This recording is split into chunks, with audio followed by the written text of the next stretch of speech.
Welcome to Warcraft Reloaded, a podcast brought to you by Mash Those Buttons, covering World of Warcraft Classic and its community. I'm Bobby, also known as Blazing Bob, and we're joined by Mel, aka Melarita. How you doing? Hi, I'm good. Welcome back. Welcome back. And Lubes. I am Lubes. Welcome back to the show. I'm glad to be back. Glad Mel's feeling better this week. Yeah, me too. Yeah. Me too. And used to be semi-host of the show, was a regular all the time. I know you guys have missed him. Welcome back, Duranosaur. How you doing? Woo-woo. I'm good. I'm a new dad, and everything's going well. That's awesome. That's Baby's awesome. Still alive, so he's done his job so far. You know, like. Well, let's catch up a little bit. Like, what you been up to? What made you come back recently? Give us a little rundown. Yeah, I mean, so mostly a lot of baby stuff. Definitely a lot of baby stuff going on. I think the thing that made me want to come back was just the people, the community.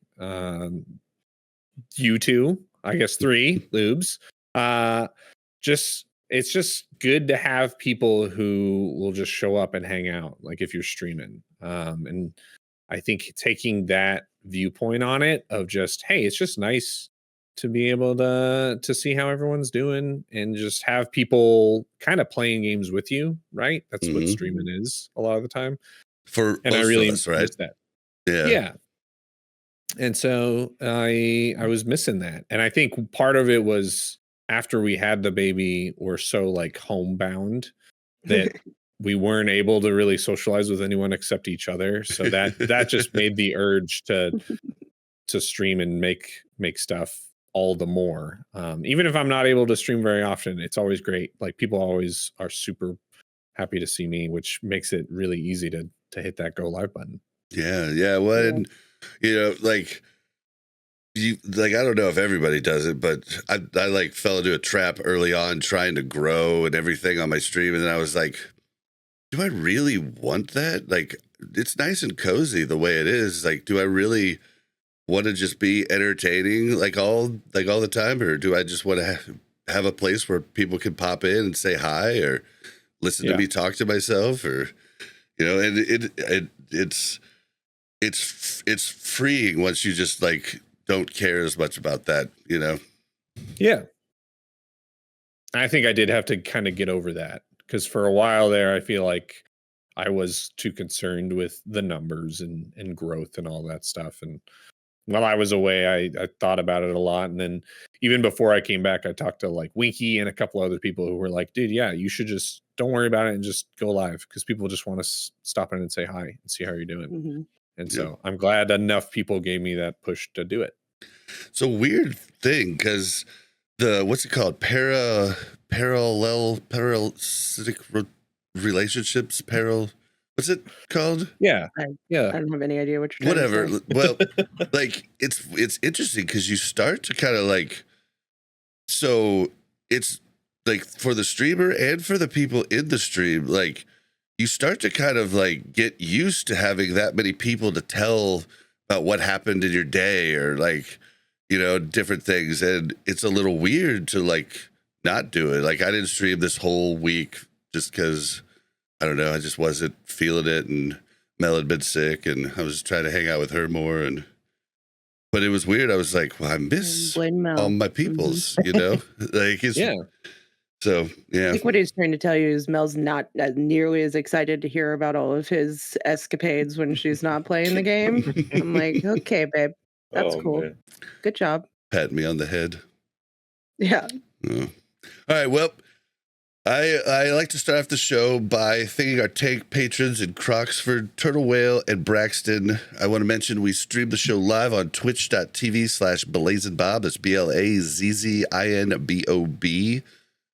Our YouTube channel did change a month or two ago. It's just youtube.com/@Warcraft Reloaded.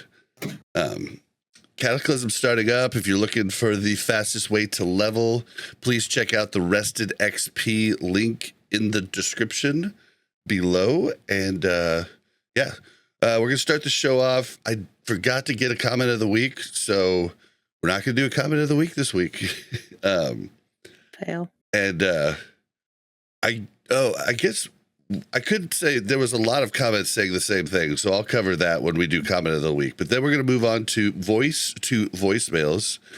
We have quite a few of them. You guys really kind of came through this this week. But the number for that is 816-866-1066 or speakpipe.com/Warcraft Reloaded. Then we're going to hit on a little bit of news, not a ton to talk about. And the discussion at the end is going to be level 60 raid comps and the fear of all warriors once again. So we'll have a little talk about that. And yeah, that's going to be the show right there. So start off the comment of the week. A comment that was made a lot was that the people thought that I tricked them with the thumbnail and the title of the episode. And the title of the episode was The Cataclysm of Classic WoW. And I thought it made sense in my head, but maybe it didn't. I thought I was trying to say classic WoW is gone. Like there's no more. Like it was a cataclysm, and like now we're in retail classic with Cata. Like, but I guess I didn't really explain that at all, and so I apologize for the what everybody's calling clickbait, but I think it's pretty clever. Yeah, no, I like it. Was. Yeah, you got them to click. I think it's really hard to find a single title that is going to encompass what is covered in a 2 to 3 hour show. That's the hardest part. Yeah. People will nitpick wordplay on the internet day and night. It's crazy how you can make things like super obvious and still people will be like, well, why did you use this particular word when and you're like, because of the wordplay. Come on. Stick with me, guys. Yeah, I thought I was witty, but maybe I wasn't. All right. Well, now that we addressed that, let's go ahead and start this first voicemail. Hello, podcast panel. This is the voice of Dracula back again. With the final level bracket in SOD coming at some point soon, we'll regain access to the 8-part dungeon set and its upgrades via quests. With its weird itemization and questionable philosophy for Never Raiders, do you guys think it is worth an upgrade without leading to power creep for the raid sets that come beyond? Traditionally, the rogue has been the only class that even valued it past any raid content at all, and most classes didn't use it at all because of its weird itemization, and even then it was just good for, even if it was good, it was just good for one of the roles, which most classes have more than one of now. See you around. First off, I think I know this voice. I think I could be wrong. Let me know in the comments or whatever, but I think this guy is on Countdown to Classic quite a bit. He sounds like the a lot like a guy. I do too. Yeah. It kind of sounds like Samwise. I don't know. Yeah. Yeah. Oh, hey, chat says he is totally on Countdown. Okay, then I was okay. Well, I was pretty sure I've heard his voice and specific diction before, like the pauses or something that I have definitely noticed. But yeah, so he's talking about the dungeon set that gets upgraded to like to the 1.5 set through a bunch of quests and stuff. And it's funny because Simon Eyes does have a video out about all the things you can collect now to complete that quest, and all the things you're going to need to wait till next phase to collect. But it is funny because he's rogue, and these sets, I think they look really cool, but they haven't really ever been like sought after all that much besides pre like the 1.0 set is like pre-dungeon, and then the way it came out was the 1.5 set came out later and just wasn't available right from the start. So It was like I a catch-up wonder, mechanic, right? yeah, Yeah. I wonder if it'll just start like with phase 4, you'll just be able to do those quests, and I wonder if they might tweak the items a bit. But the items are already dropping, I think. You just can't use them don't you because they're think like that the 52. 1.5, like if they put Yeah. out the 1.5 set at the beginning, it would be more valuable, right? Like the only reason it wasn't super valuable for anybody is because they already had raid gear. They already right? had BWL gear, right? So Yeah. Even then, though, like, because the hunter one, which I'm more familiar with than any of the others, the like 0.5 set, even like the stats on it, and maybe, well, the set bonuses are kind of the same. They're just like reverse, but the stats on it are for like improving your pets, like chance to hit and chance to crit and damage, which might be more relevant in Season of Discovery. In original vanilla, it's garbage. It doesn't make any sense.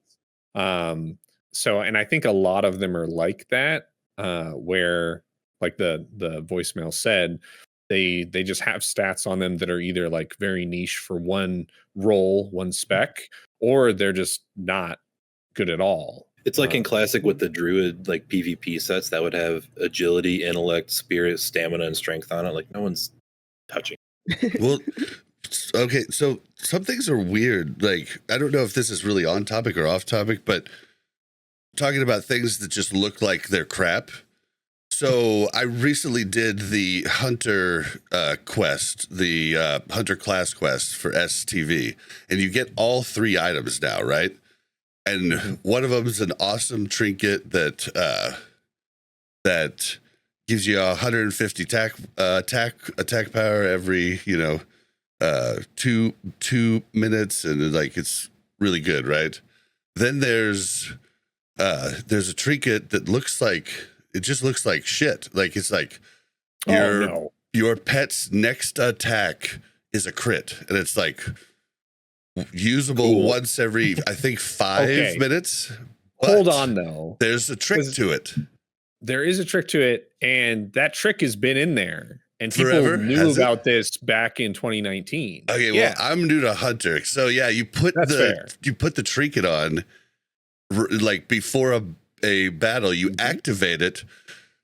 Your pet gets the buff. You take the trinket off, the buff stays. So you get like your first attack with your pet's always a crit if you just like take, 30 seconds before you get to the boss to equip that and then use it. Yeah. So there's like little things that look like dog shit, but might actually have use, like. Yeah. That one's, I mean, there's more. You can like, if you have a cat, you can give it prowl, which means that coming out of the first attack out of prowl does like 150% damage. So then you have 150% damage guaranteed crit on the first attack. Like there was ways to min-max. Realize that. Well, I'm using prowl right now on my cat, and I wasn't sure if it was a dumb thing to take dash and prowl, but I guess now it turns out maybe it was a good idea. Yeah, it might be. That one's a funny trinket though, because I think that unless you played a bunch of Hunter like leading up to Classic, you probably thought the exact same thing. Like, oh, this is kind of garbage. But if you had played it and you were like, oh, this is like, it's a freebie extra damage crit trinket that you can activate out of combat and then put on your regular trinkets. And then I think like the whole debate on it would be whether or not you'd want the other one, the attack power trinket, but you replace that one pretty quickly. So, yeah. Well, it's like best for me right now. But yeah. But I will say, I hope that the 0.5 sets are updated, just because if they're not, it just locks out a bunch of content. No one's going to want to run these things. People are going to want to grind these dungeons a little bit for those if they're updated. It locks out also, isn't the 0.5 set?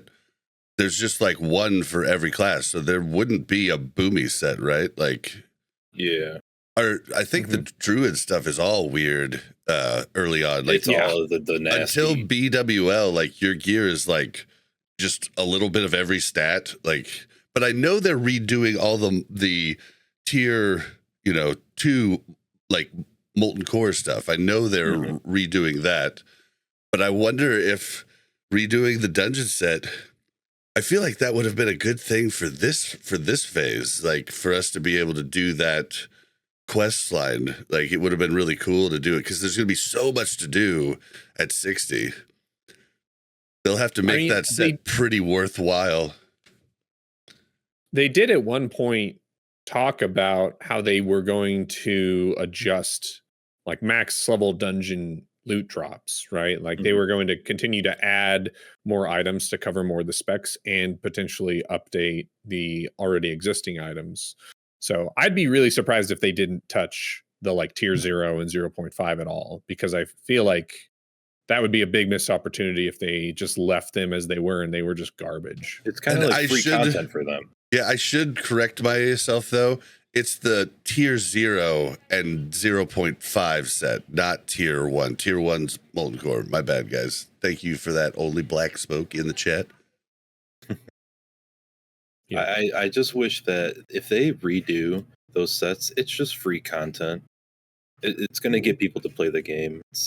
Everyone's complaining about how there's nothing to do. If they give us those gear sets that are a little bit updated, we'll have things to do for a while. Yeah, do you think they're going to release like level 60 and the raids and everything right at the start? That's what I was going to ask. Yeah, because if they don't release the raids at the start, then it's a ton of content. God, to have those. Like, what if they release? Yeah, what if they released like just level 60 and a new raid, right? Like, and maybe they just do like, what was it, BRD that was like actually, or Ubers or something? Yeah, Ubers was a raid. They could. Yeah, they could like buff what it. if they just kind of buff Ubers or something, and like that's our raid for like the first phase of level 60 and the dungeons, and then we get the other raids. Like just like a few weeks after, right? Like that would be actually really cool. And then the race for world first would be pretty fun to watch. Like I do like watching everybody level up and everything, but I really didn't enjoy. I don't enjoy it in SOD. I thought like that I would like that the most, but I don't enjoy it in SOD because all that ends up happening is they go in there and don't utilize any of the new runes. Like they go straight to level cap and straight into it's like raid. A leveling contest for them. Yeah, so whoever's max level and just take whoever you can. I would love to see some preparation, and like I'd love to watch all the big streamers like getting geared up. Then it's a race to like gear up in the dungeons first. Like that would be pretty cool. If whatever the first raid is, and then all the subsequent raids at level 60, if they're as hard as Sunken Temple was when it first came out, that's sort of the dream, right? Yeah, give them time to gear and like out gear what they were struggling with. Yeah, force them to gear. Because that was like, I remember watching people progress through Sunken Temple, and at a certain point, listening to the comms, they were like, oh, well, maybe if we actually like went and got the new runes and like did this stuff. And in my mind, I was like, oh, this is not even close to their potential player power. Yeah. And then it got nerfed like a day later, and I was like, oh, that's too bad. Well, and I can't say for Alliance, but it's amazing.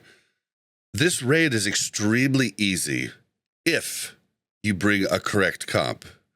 If you do not bring a correct comp, it can be extremely difficult. Like, so it's very interesting. Like, I don't know how Alliance goes, but according to Sardako, like most fights are easier because pallies do so much, and you have like there's just an abundance of them. And I know Shammies do a ton too, and like there's a ton of stuff that. Like just poison cleansing totem is just like crazy on different fights. And like basically if one shaman's in every group, then every group has Fear Ward, like these are like huge things, right? But like there's pros and cons to like each, but it's just, I don't know, like,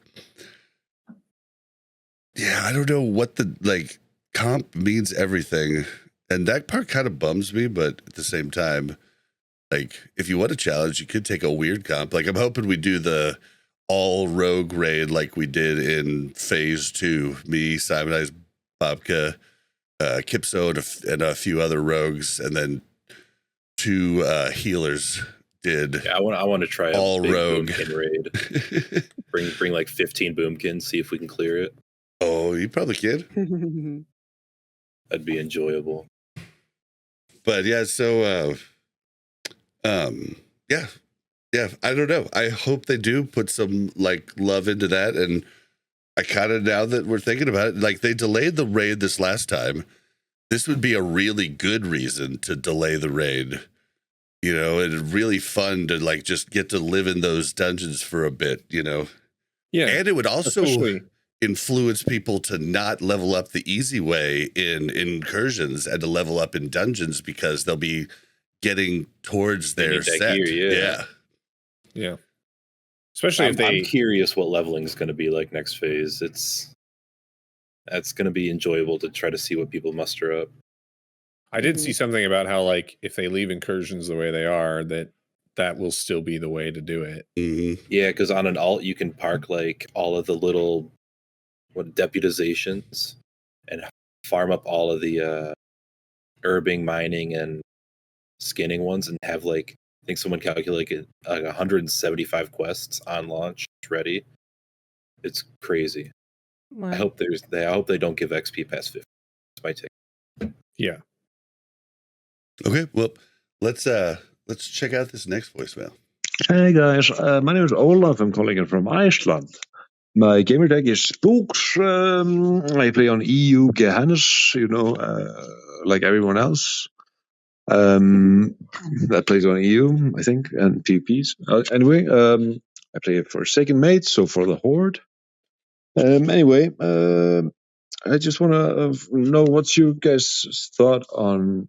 Well, I haven't listened to the latest episode or podcast, so maybe you guys have already answered this question. But what do you guys think is going to be the future of Cataclysm? After what happens after Cataclysm? I mean, the obvious answer would be Mr. Wadaria, but I don't think there. I think there's something else planned for it.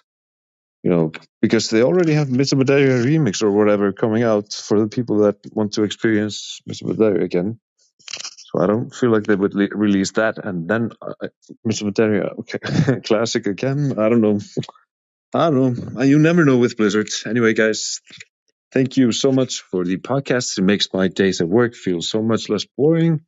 Thank you, everyone. Thank you, especially Bob and Mel. And all the guests with all the different takes, all the way from the casuals to the competitive players. Greetings from Iceland once again, and goodbye. That sounds like a guy I'd like to buy a beer. Just Right? have a little conversation for a bit. Yeah. I know what I think, but I'll let you guys go first. I didn't know about this remix thing.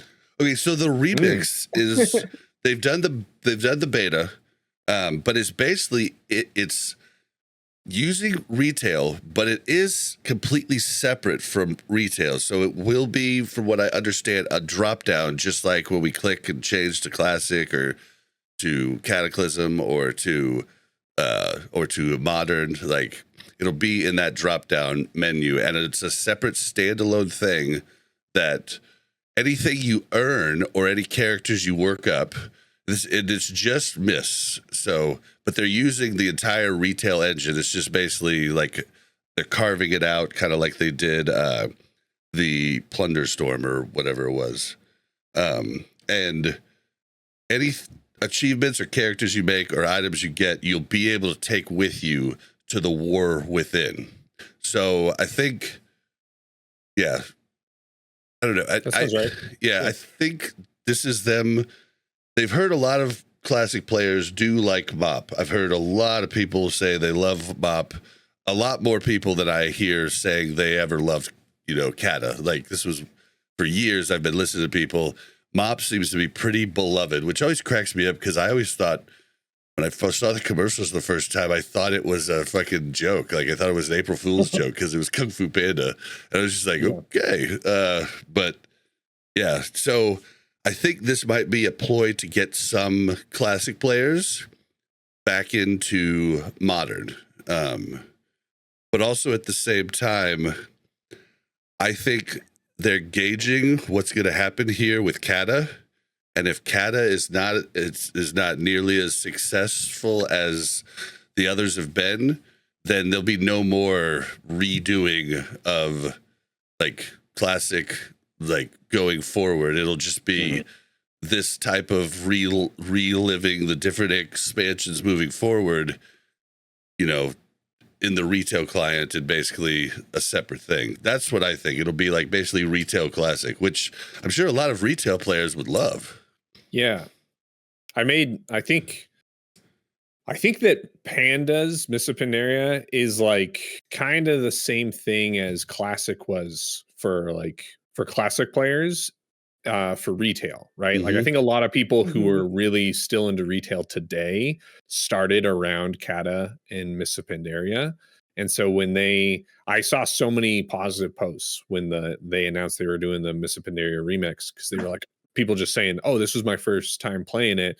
I'm so excited we get to do this." And it was so funny to me because I was laughing at the fact that when they announced Classic, all these retail people said, "Oh, you just have rose tinted goggles and it's just nostalgia." and now here's Mists of Pandaria remix, and all these we are so excited. Oh, we get to play this game. Yes, you guys finally, like, the tables have turned. You guys get it.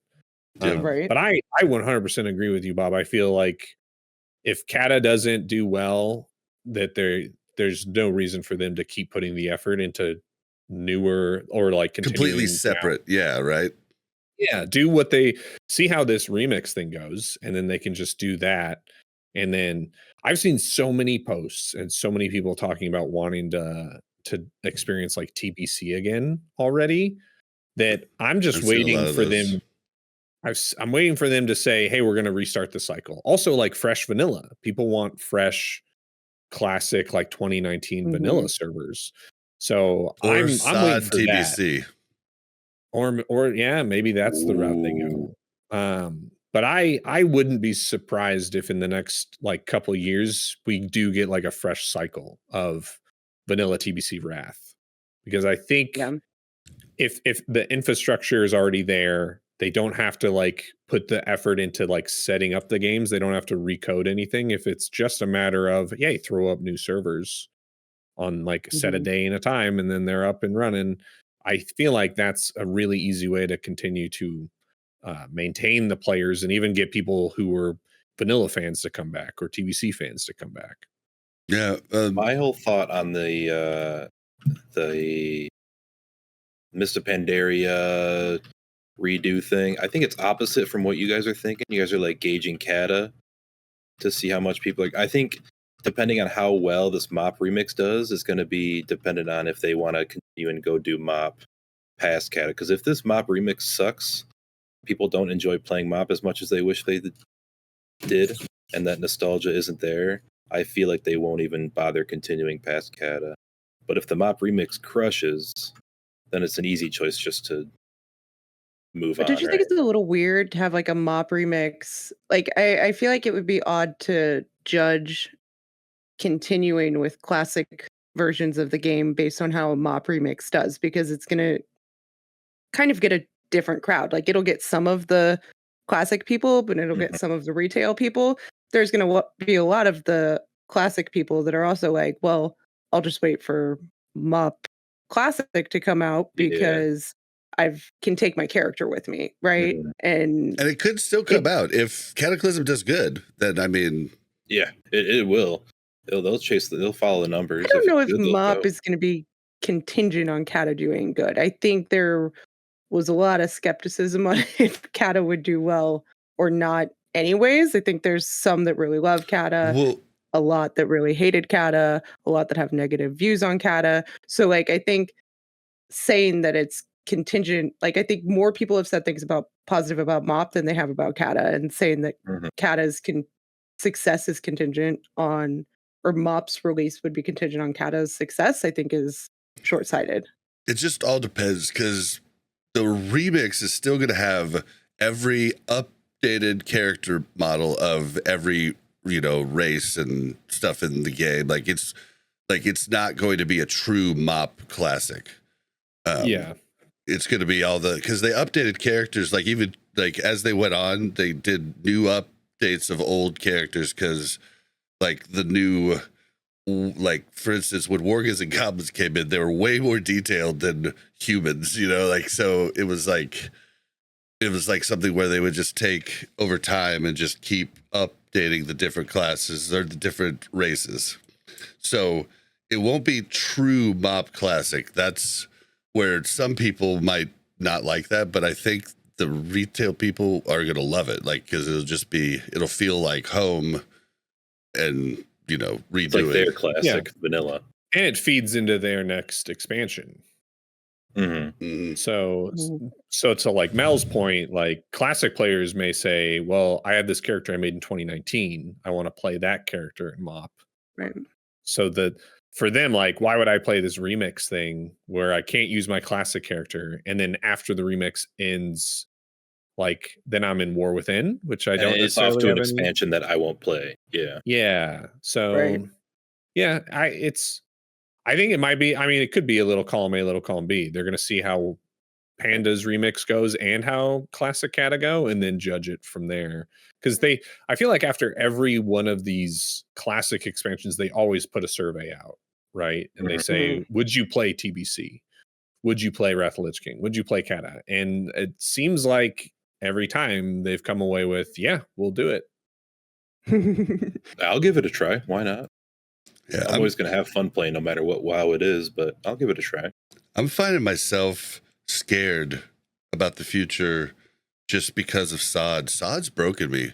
Like the rune system and being able to, like, it's like you have two specs together and you could change parts of your spec like at any time. Like, oh, I'm going to go in to do PvP. I'm going to switch these two runes out instead of my farming, you know, set. Like, I love it. Bob, I freaking love it.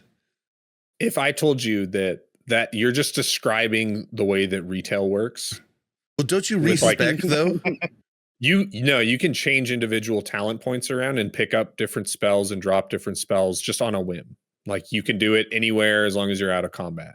And so like it's not exactly the same though. Like it's not exactly the same, but it's close. You're still funny. Still changing specs, right? Like this is like you're making a spec, but then there's different viable loadouts. Right. You know, that's the thing. Which is like, it's like two specs, you know, it was small in the beginning, but now it's like really intricate. Like I could really min max exactly what I want to do at that time, whether it be farming, whether it be PvP, but it's really neat. And then I could just like my rogue, I could just be like, we need a tank. Okay. Let me switch out a couple runes and I got you, boo. You know, like, don't even like, it's pretty neat. Like I really love the system so far. I like being able to, on my boomkin, just change a pair of gloves out of combat, just equip a different pair of gloves that have different stats and a different rune on it, and now I can heal. I think it's kind of fun. Yeah. It is. But all right, well, let's go ahead and move on to the next one. Hey, Bob and Mel, it's Silvertongue of Mirage Raceway. I was just wondering for something different to discuss, if you've had any thoughts on the story that's been in Season of Discovery, since I understand that it's supposed to be partially related to what's going to be in The War Within, and if you've got any feelings on that. Thanks. Love the show. Bye. Yeah, I don't know anything about the lore. There's a story. I'm just kidding. Yeah. Of a man named Dark Lady who was giving you quests in COD, SOD. Sorry, go ahead.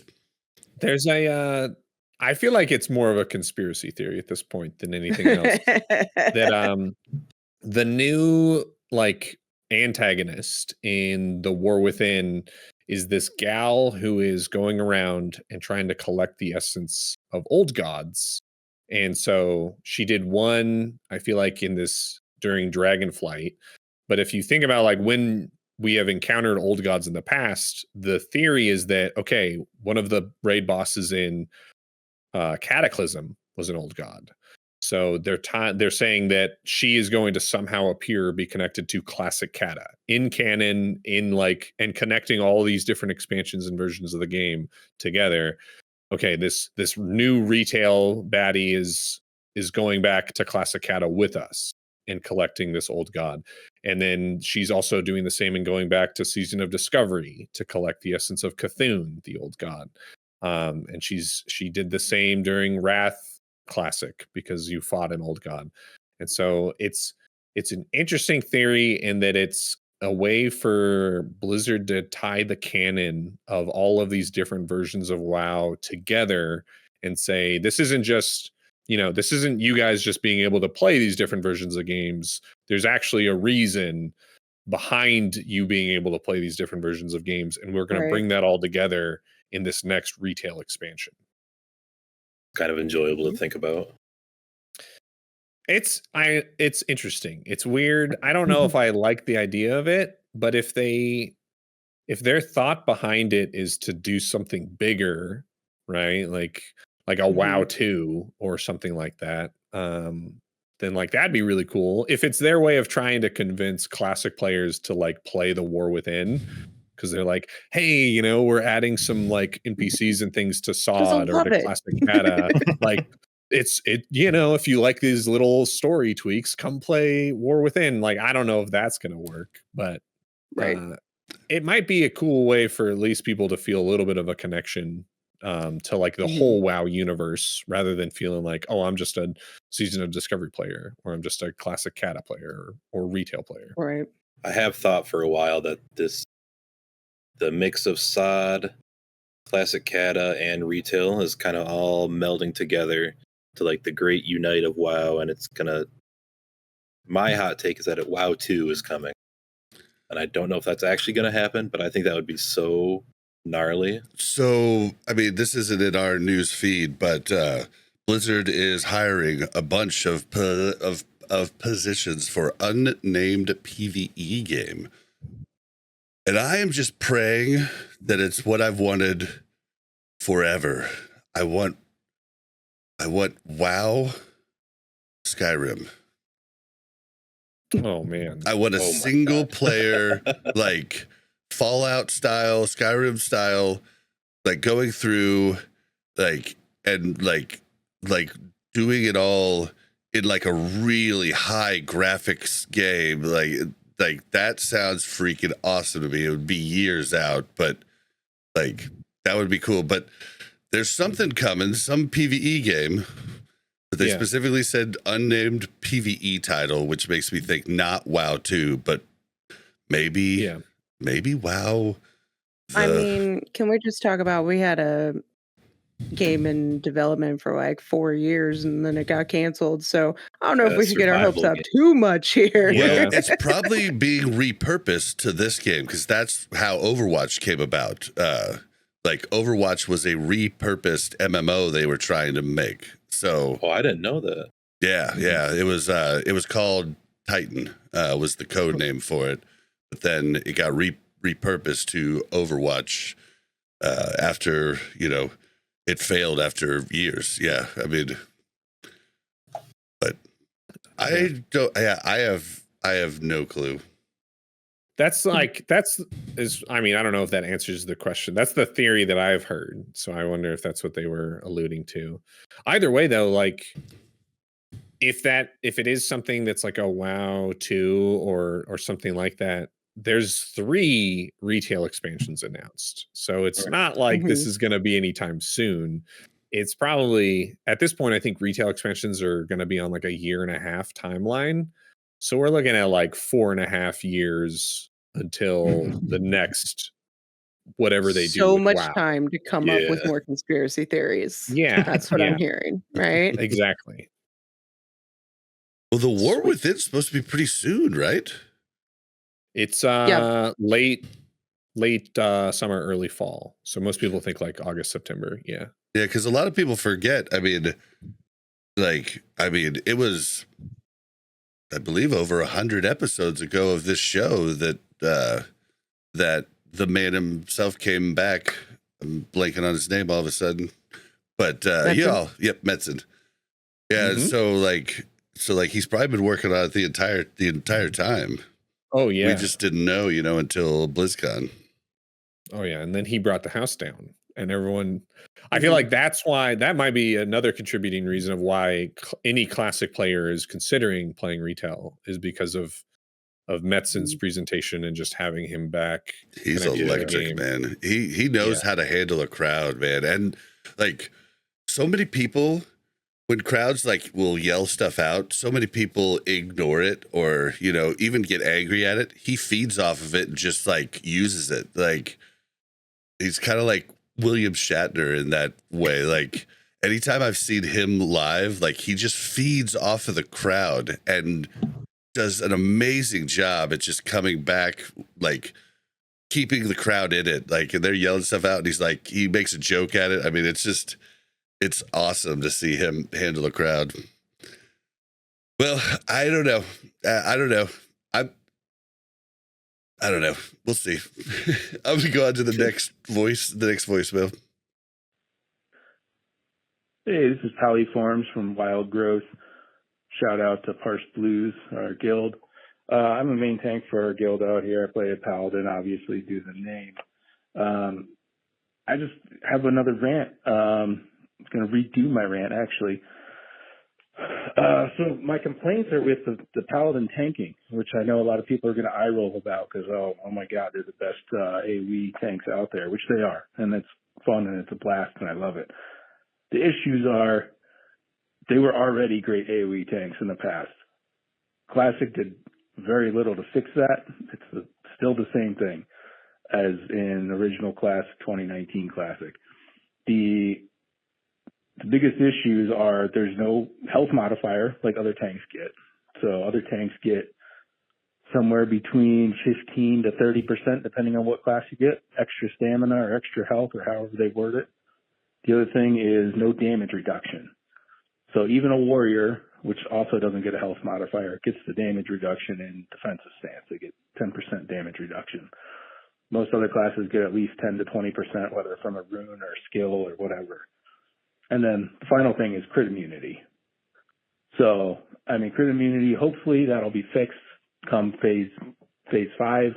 When we're actually at max level, we'll be able to get enough defense gear, but right now it hasn't been in the game. So it's made the first couple clears a little difficult through some of the content, just because of the low health pool specifically. Whatever you consume, full consume, get around that, but I feel like I'm about a phase away from what my shaman tank can pull, as far as health values and tankiness. So that's my complaint in a nutshell. How I think we should fix it would be taking improved Blessing of Sanctuary, modifying that skill to add, say, it doesn't have to be the full 15%, even a 10% health modifier to it. And instead of doing damage reduction by a numerical value, reduces 52 damage or whatever it is, 38 damage, whatever it is, do that as a percentage if it's cast on yourself. I think these things will make a huge impact because right now, if I roll with that Blessing of Sanctuary and I put that on myself, it helps a little bit. When the boss is hitting you for 1,000 damage, 38 damage taken off that is nothing. 10% is a decent amount. 15, 20%, that's a huge amount. So just food for thought. They could change that rune up specifically for when it's cast on you versus somebody else, kind of like the alpha rune is. So anyway, that's my. Okay, so this is something I brought up at the start of SOD that I thought was going to be really weird. Basically, the bear and the plate wares did not get like they didn't get a rune like the lock, the rogue, and the chamois that makes you crit immune. Which I thought was weird. Like, yeah, there's a bunch of defense gear, but that's a whole lot of work some of the tanks are going to have to do compared. But then there's also like when we hit 60, rogues, locks, and chamois are going to have to figure out how to become uncrushable. Like a warrior is uncrushable because of shield block being able to be used like on cooldown. But a pally, when we went to TBC, pallies had to stack shield block, and that's like, is that going to be something they have to do in SOD? Also, like bears and like rogues, are we going to have to get enough dodge and stuff to become uncrushable? Like, I don't know how this is all going to work. It's going to be interesting because there's not a ton of, like, I don't know that there's any cloth gear with that type of stuff on it. Like, they'll have to make new stuff for that. So it's going to be really weird going forward, but it might just turn out that chamois, rogues, and locks just don't have to do as much work gearing wise to be able to tank. I don't know. But what do you guys think about this? It is convenient to just have a rune that makes you a tank. And the other classes, you're kind of stuck trying to gear yourself around being a tank. Yeah, there's definitely gear you can get that's better for tanking, right? But but the rune gives you what you need to, like the Way of the Earth rune. That, like, if you read the tooltip on that just describes a tank. It just gives you everything you need to be a tank. And I know people don't run that rune all the time, but I do think that gearing yourself to become a tank is part of being a tank. You can't just like be a DPS and be like, oh, I'm going to off tank this boss just because I have this one rune. Which I think it is going to matter because right now we're only 2 levels above, so the crushing blows are not a issue.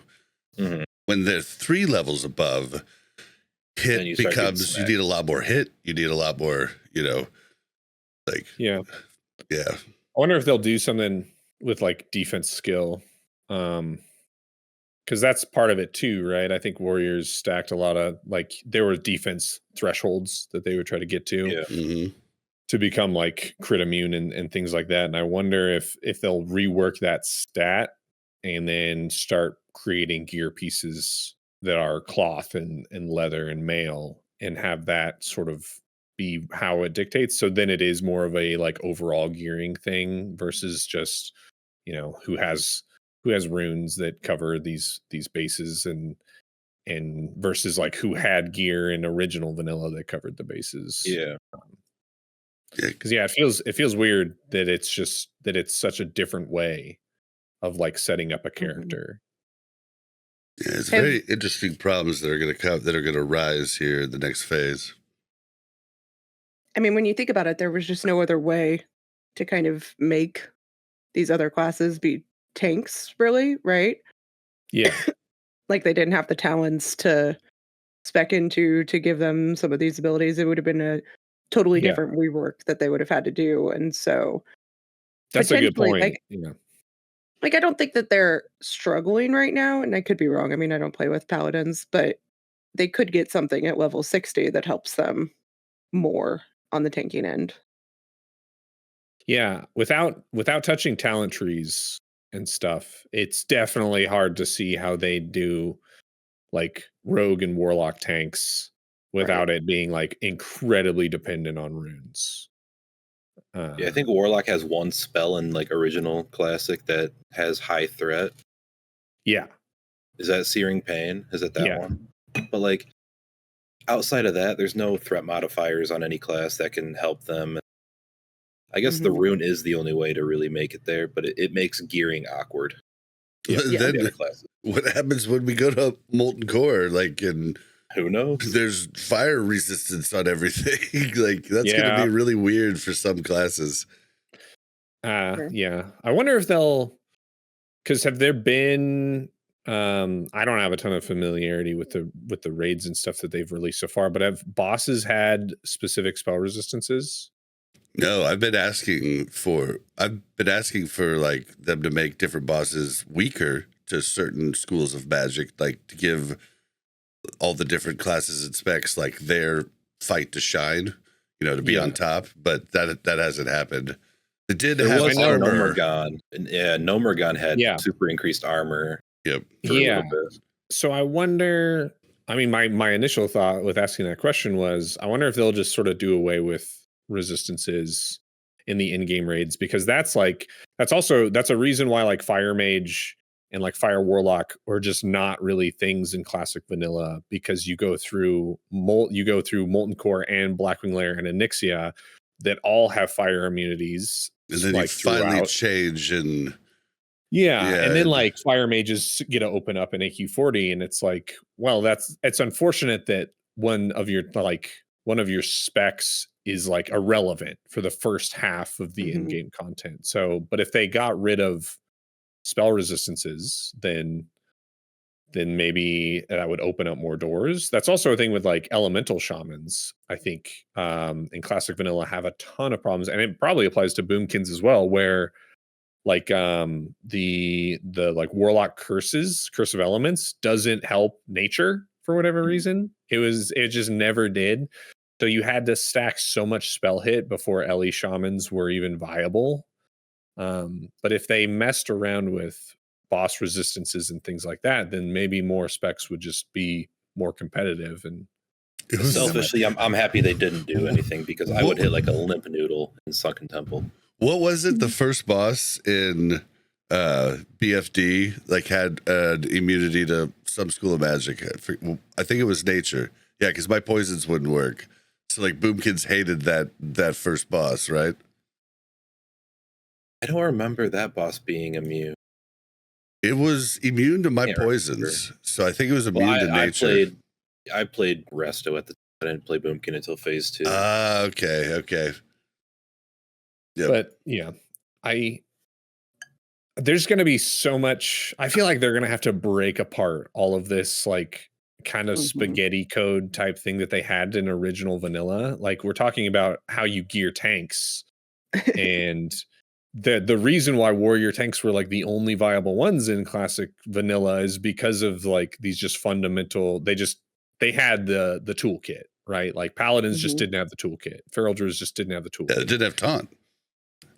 So it's like, okay, how are they addressing bringing those two up, which have talent trees, and then on top of that, how are they then bringing rogues and warlocks up, which don't have talent trees, so they're relying completely on runes, and then you have like the other like healing mages and things like this. Like they're gonna have to mess around with a lot of stuff for in-game content, because that's kind of mapped out in terms of what people used to think how it worked, right? But maybe it'll be so much different that no one will really even rely on how things were done in like classic vanilla. They'll just be like, oh, this is just new. Like with mages, they have the combo spell, the Frostfire Bolt, which might change everything about Molten Core with mages. So who knows what they're gonna do with stuff in phase 4. I'm excited to see. Yeah, yep, me too. All right, well, let's go ahead. Which one was that? I believe that was 4. Okay. Last one. You guys came through Bob this and Mel, week. this is Gypso. I had just a simple question about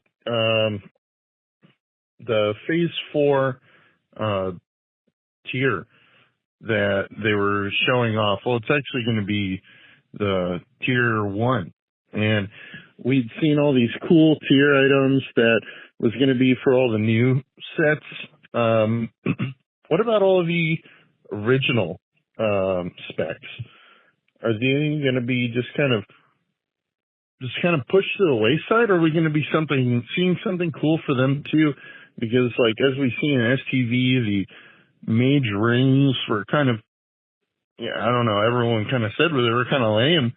Are the mage tier sets just going to be a spell power proc, and is just mage always just going to be getting spell power procs and all of their gear, and then this Spelladin is going to be getting all these interesting interactions with their gear? I feel like that might not be the greatest situation for everyone. So I don't know. What's your guys' idea on tier sets in T1 season or phase 4? All right. Thanks, guys. Have a good day. Bye. It's kind of, it's like some of the classes definitely got cooler, like set bonuses. Like the rogue one is really cool. Like it's a raid wide debuff on the boss, the target you're trying to hit. Like it's a souped up hemo for everyone, not just melee. Like it's pretty cool. And then the hunter one changes your rapid fire to also give you melee haste. Like it just brings a whole new move into like melee hunter rotation. Like it's kind of cool, but then there are like some, and then like think about the bow that procs some strength, like that's an STV, but then like the mages just have these rings that are just kind of boring. Same with warriors too. Like that stuff is kind of boring. Like it's weird that some stuff just really looks good and some stuff is just like, I get, it's kind of like when you go and Christmas shop, right? And you get like half of the people, you get the perfect gift, and you're like, yeah. And then the other half, you're like, I guess I'll give them a gift card. Like it's kind of like that. Like Boomkin's 3 set is, their 2 set is 1% hit, and their 3 set is 3% crit. And it's like, cool, I'll take the stats, but it's like not really anything. Change, really it doesn't change anything. Yeah, I will say that I'm trying to find it in the Druid Discord. It was part of the leaks that they released with the initial announcement, the Cenarian set from Molten Core. And it's like every tick of your 8 set is like every tick of Moonfire increases your damage of your Starfire by 10%, and it stacks up to 8%. It's like, I need more stuff like that. More stuff that will change the way I play my class. Because it's Season of Discovery, you're supposed to be doing crazy stuff. Yeah, man, it's crazy to think how much they could do, but to remember how few people are on the team. Because at a certain point, like you almost need like a class developer for each of these classes in Season of Discovery. Yeah. And I don't think they have enough people to be doing that. So I think they have people like double dipping, which is why you end up with some people getting the perfect gift and some people getting gift cards. I think Zyrene is doing a lot of the work on these sets. It's just a guess. But listen, a gift card is better than a bad gift, though. You know what I'm saying? Like you'd rather get a gift card than a bad gift. So right, but I don't think whenever you think you got someone the perfect gift, usually it goes over pretty well. It's true. It's true. But man, because like I think ideally every class's set bonuses would change the way you play and be more powerful than if you didn't wear the set bonuses. Yeah. But to put in the work to come up with those ideas and then to balance them and everything, like that's a ton of work. So I understand why not every class and every spec gets that, but I think that's what everyone wants. I wish, like hypothetically, like the mid-tier Wrath, not mid-tier, but like the TOC and ICC tier sets for a lot of classes were like intricate, and you're like adding crits to your dots. It was kind of enjoyable to wear those sets, and you didn't replace them until you got a full new set. And I think if we can get some cool sets from this next raid, I think that would be really cool. Well, the Druid set looks really cool. I don't know if it looks cool on Tauren. Tier set. I know it looked cool on Night Elf, though. Maybe, we just talked about, so if you have certain specs that have gaps in them due to, talent trees or not having a talent tree, maybe it's set bonuses and tier sets and things like that. And maybe that's part of how they will balance things out.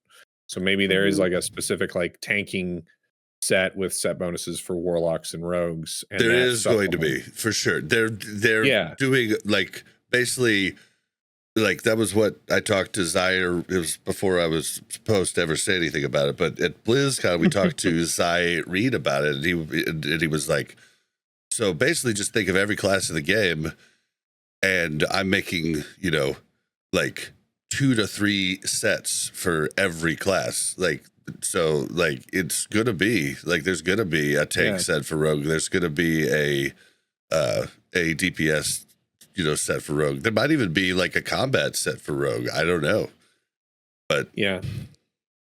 But if they have good set bonuses that like, I don't know, have a way of supplementing what we just kind of talked about, like this like lack of being able to avoid like crushing blows and things like that, like that might help. That might be how they do it. I mean, it helped rogues. I mean, like rogues would not be like, even though our damage is like really good this phase, it's still like we're still there with like, like we're still there with other classes that bring more than we do. So the set bonus to give us a debuff, and the fact that you need 2 to 3 rogues for full uptime on that debuff because it gets used so quick by the rest of the raid, it brings a reason to bring 2, possibly sometimes even 3 rogues, once they have that set. So it is kind of neat to have that in, because if not, there'd probably be just 1 rogue per raid, and it would probably just be the worst thing in the world. You know what I'm saying? Because the less rogues that are viable in raid, the less rogues you have ganking you out in the world, and like just, it's a win-win for everybody. Just nerf the hell out of rogues. Get them out of the game. Yeah. Oh, you guys are so mean. That'd be bad. And to be fair, like I don't think mages are struggling. Come on, let's get down to business here. Like mages are like they're like Blizzard's like favorite child. They're like they're the firstborn. They're probably going to be able 1. to tank too. They're going to be able to tank, heal, and do the most DPS, and be unkillable all at the same time. They might give them stealth. Well, they kind of did give them stealth with invisibility. They have stealth. Like, this is the thing. Like, if you track the mage, like the class from vanilla all the way to retail now, like in every version of the game, mage does well. And sometimes in multiple specs. It's not even just like, well, there's at least one spec that does well. It's almost always like, oh, there's a couple specs that are probably better than like some classes overall. It's yeah, and unfortunately, mages have.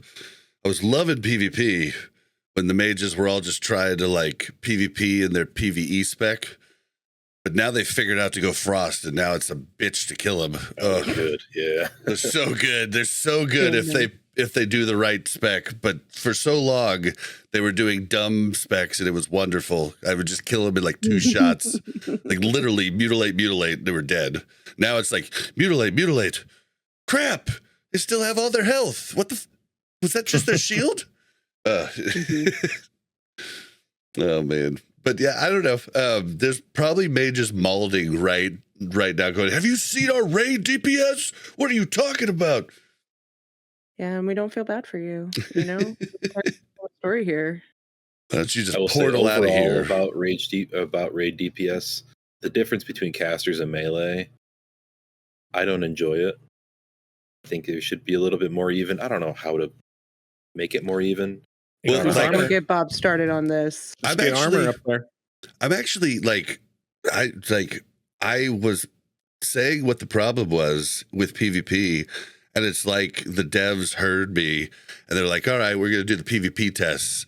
And they gave more damage reduction from spells than they did melee, which I thought was just brilliant. Like, if you want to bring the classes up in PvE, I'm fine with that.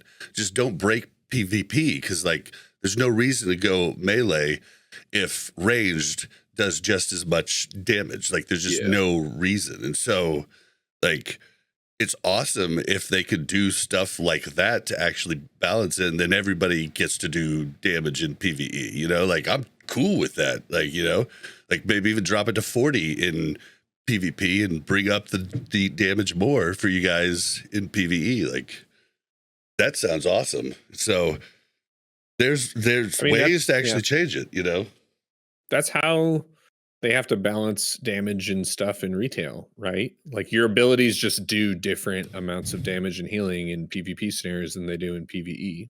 So I hear it's really confusing though, or maybe it's Oh man, maybe Dragonflight's gotten better, but I heard it was just like they're like, this makes no sense to me. I don't know how to.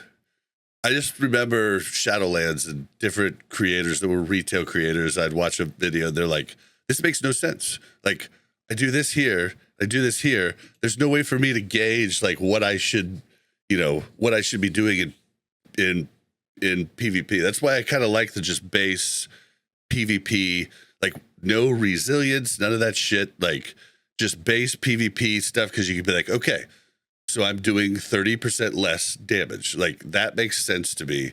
And it's an easy math problem to figure out. Whereas like just arbitrarily changing it, like with no, for different moves and stuff, like that would be just horribly confusing for me. Yeah. Retail PvP it's also like the people that are really into it, they understand it at such a fundamental level compared to anyone who just jumps into it randomly. And it's its own game at this point. Yeah. Like unless you really are into it, it's just not even fun. You go and you queue for random battlegrounds and you're like, okay, why am I not doing damage? And why am I just stun locked for a million years? I just don't ever get to do anything. And yeah, even the best PvPers have come out and said like, this is too complicated and we're never going to get more players. Like we're just a dying breed, basically. Yeah. But I think with SOD PvP, I think they're trying to make it a good version of PvP that's not complicated. Like their adjustments that are like PvP focused, I think have all been to make it less confusing in a way. Like when things are less bursty and less instantaneous, I think everybody gets to enjoy it more and understand it a bit more. But like not to the point to where you have to line up all your CDs to get a kill type of deal, which is the way it is in in arenas, basically Wrath and On. Like, you're like so, but well, let's move on real quick to what we've been doing this week. What have you been doing? I've been seeing you like Durasaur, you've been playing retail, you've been playing all kinds of stuff, haven't you? Yeah, I have a character in Season of Discovery, but it's very low level. Is it on Crusader Strike? Horde? No. You need to be on Crusader Strike Horde with me and Winky and all the boys. It's I think it's on Lone Wolf. I think that's where I'm at. But it's so low level, like I could probably re-roll. It's just a timing thing. Like the main reason I think why I've been playing more retail than classic is that classic is a game where the more time and effort you put into it, the more powerful your character gets. And that doesn't stop ever, I feel like. With retail, it feels like I'm playing a seasonal game and that like new content comes out, I can do the new content and then stay caught up with it by just doing a couple things either a day or per week. And then I never feel like I'm falling behind and I don't feel like I'm missing out because more time would equate to more player power. Whereas with classic, absolutely more time equates to more player power. Even if it's just like I have more consumes. Yep. I have more consumables. I'm like more buffed and prepared. I have like multiple characters that are like farmed up to help me utilize different professions at different times. Like cooldowns. There's so many things that I love about classic that directly equate like time playing to like value and power.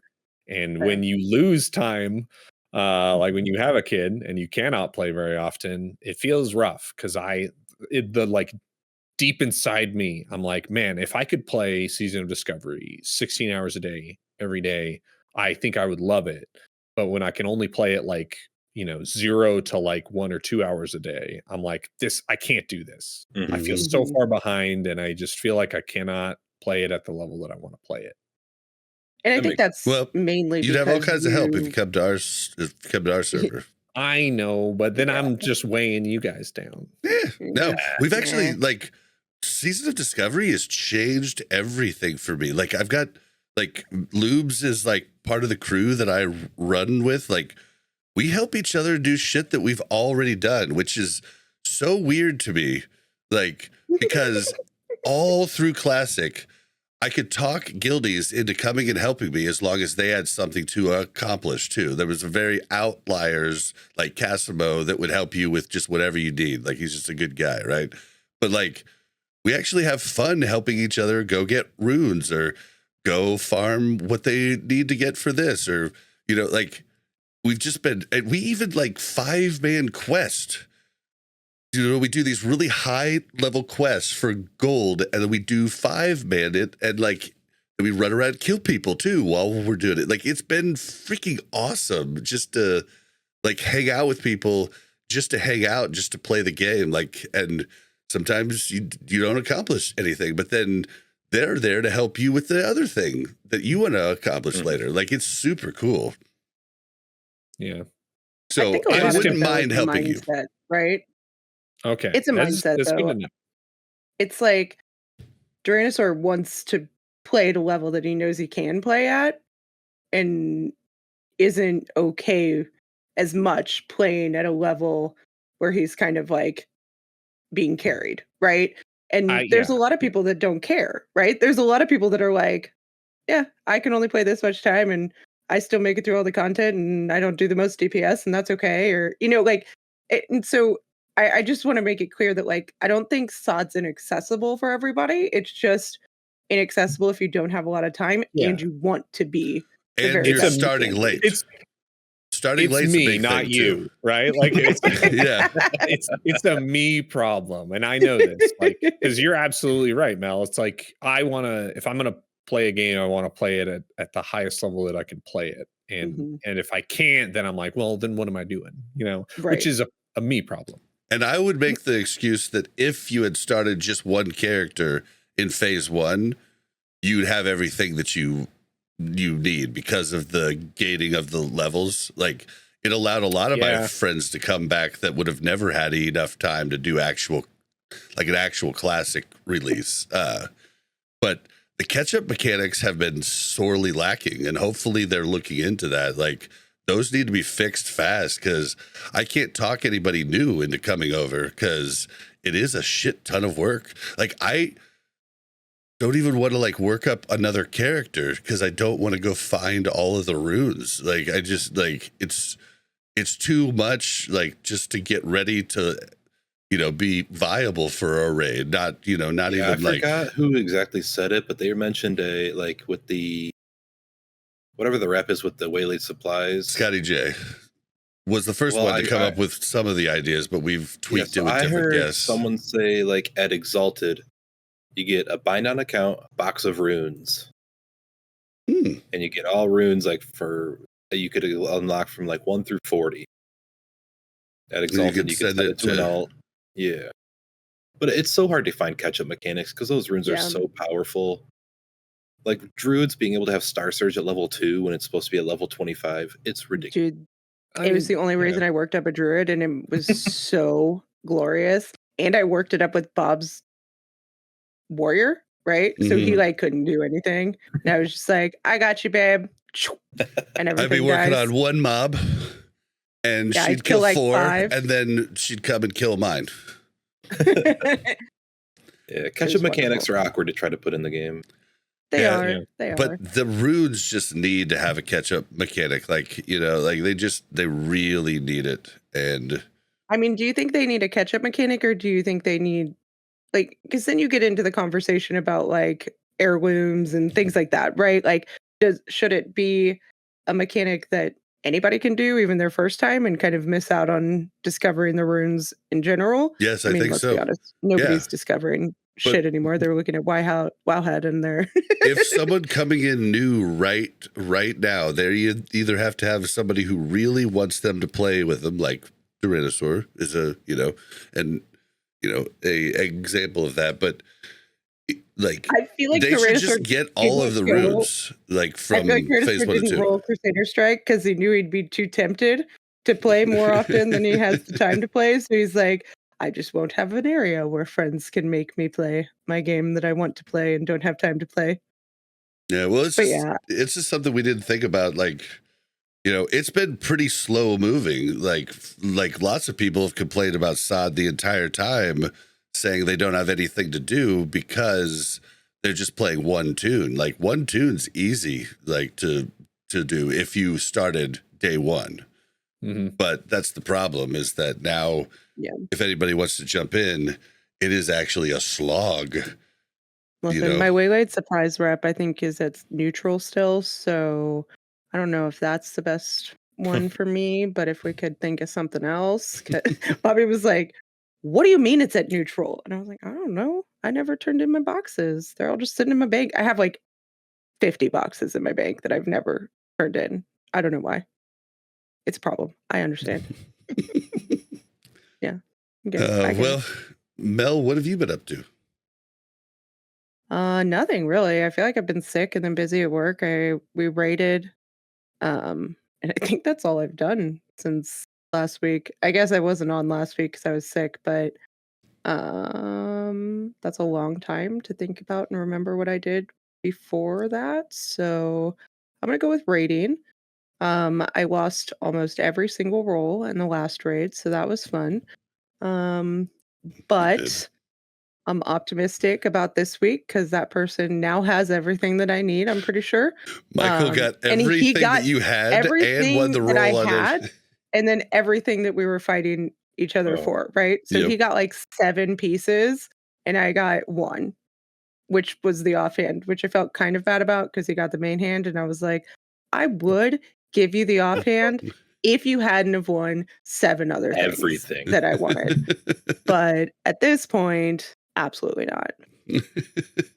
He got hooked up, man. He got the robe and the mace. Oh my gosh. Yeah, I mean, I already had the robe and I already had the head that he got. Like, he got a lot of the pieces that I already had, which I think just made it sting even more that he also got the pieces that I needed.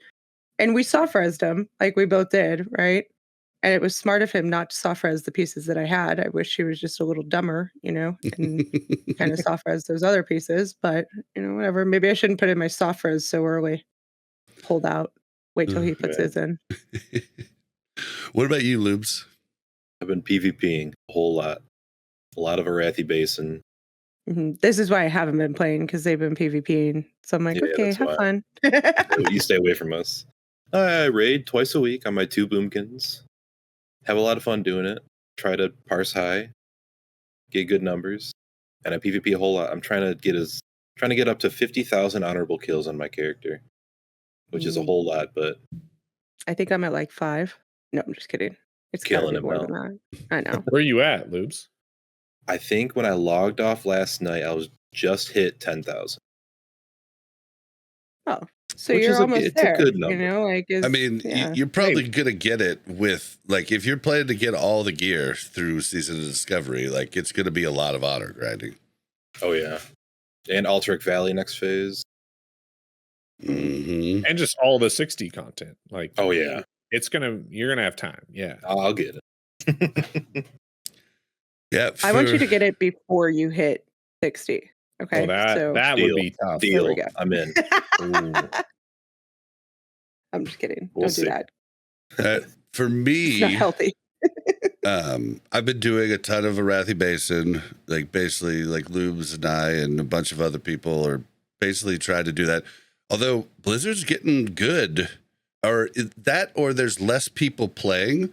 But it doesn't look like there's less people playing, because it looks like the same amount of BGs are like active, but our little queuing 2 groups at the same time to stay out of the pre-made queue has not been working well the last couple times we've tried it. It worked great for the longest time. I'm pretty sure, and that's okay. That's okay. Like, we've how I know it's not working well?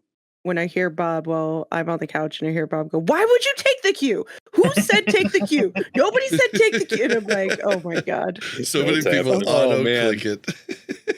That brings me back, man. Yeah, well, and we've even tried like queuing as a pre-made, but then it takes 35 minutes to get into a game. And it's just like, I miss the way it was in phase 1. Like, it was better. Pre-made against pre-made. I wish I could just talk more people into doing more pre-mades so like the queue would be like faster. Because we did last night get, was it 1 or 2 games against a pre-made, and we just wiped them. You know, we just wiped the floor with them. Like, but I just don't want to sit in queue for 35 minutes. We ended up going to Ashenvale to try to get kills while we waited. Ran into a raid of like 80 Alliance. We killed a lot of them, but it was just like, you guys are just collecting gold, I guess. It was just hilarious. But yeah, I guess queuing with 5 is kind of just what we're doing now. Like, and it kind of sucks with as many people that we have now that really like to PvP as a group. And, you know, we ended up being like, all right, well, I guess I'll go with Lubes and you go with Jason. Yeah. See you guys. You know, it's just kind of sad. So maybe I could talk more of you people into doing pre-mades, like, and then the queues would be faster. But I miss the phase 1 PvP, and yeah. Oh well. But yeah, so I've been doing a lot of PvP. I did raid. I did do a Kata beta raid, Blackwing Descent. Oh man, yeah, I did. I'll say one good thing. I love being able to put a raid mark on the ground instead of just on players or just on you know, different mobs. I love that instead of having to use a smoke bomb to show where people should be standing. But man, I just logged into Cataclysm. It was a little bit overwhelming, like just buying all the gear and putting all the gems in, and I know you do that over time, like in the actual game, but just seeing all the people riding on the back of Ragnaros, like on that stupid mount, I threw up in my mouth multiple times. All the different, like it does not annoy me. The talent trees are so boring now. Oh, they're just like, yeah, they all the talents do good things, right? Like, but it's boring, and I really did not have a good time. I like, and then also I lost internet during the raid, like when we were like, I forget how many, we got down like 6 bosses, and then my internet went out. So I'm going to give it a try again, but man, I'm not feeling Cataclysm at all. Did you end up finishing Wrath? Yeah. I killed the Lich King week 2 of the debuff, so 10% buff, and you know, to the raid. That was when I killed Heroic Lich King, and then Sod came out. I raided for like 3 more weeks, and then the guild basically said we can't, like for 3 weeks we were like 2 or 3 short. And like, it's hard to do that with it's hard to bring a pug in when your loot system is loot council. And so, yeah, we just kind of called it quits until Kata. And I don't know if they're going to start up in Kata again, but I'm not feeling it, man. I'm not feeling it at all. Org looked so weird. I forgot how weird that looked when it changed. Like, yeah, I just don't know, man. You guys played Kata at all? Like, I didn't even have any experience with bugs either. Like, so that wasn't the problem for me. I forgot who exactly was with, a bunch of people, but I had fun with it. I like had to relearn Boomkin. You're like, wait, where's my Starfire? Yeah, much different in Kata, but like I enjoyed learning it again, and I'll probably give it a try. I might try to kill Heroic in whatever tier is current, and then I might go right back to what I was doing. I'll give it a try, though. I think that's either that, or I'm just gonna like, I don't know. I need Sod to tell me what they're gonna do. Like, I need to know when Phase 4 is coming. That will let me know if I have enough time to play Kata. Like, so give me that information before Kata comes out. Is basically where I'm at, because I just was not feeling it. Because you can only know life one thing, right? Yeah.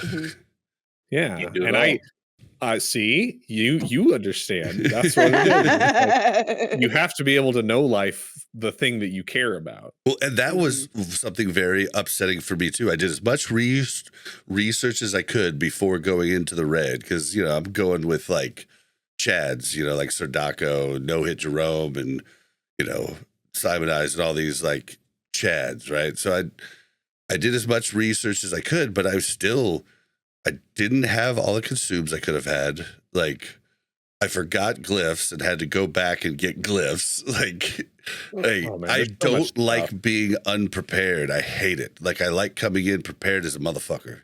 Like, yeah. And, it is hard on the beta when you're gifted this level 85 and you gear it all up with these vendors and you don't learn the you're just kind of gifted all of this stuff when half of that stuff's in this like ramp up 80 to 85 where you're learning everything, getting used to how to do things. Yeah. So maybe it'll be better, but we'll see. Right now, yeah, it's not feeling great. But yeah, that's all I've been up to. I've been playing a lot of what's called the mobile game. Warcraft Rumble. Yep. Yeah, I enjoy that a lot. Although I'm like at a point right now where it's really hard to complete the last part of the campaign. Like I got like 2.5 more zones to clear, and like they're really hard. I'm have to do different strategies for each one, which is cool, but it's taking time. And then I'm almost to the point I think I could kill Onyxia with what I've got. So pretty excited about that. But yeah, that's all I've been doing. Anybody have anything else? I'm excited about Diablo 4. Dude, I haven't played that since SOD came out, dang it.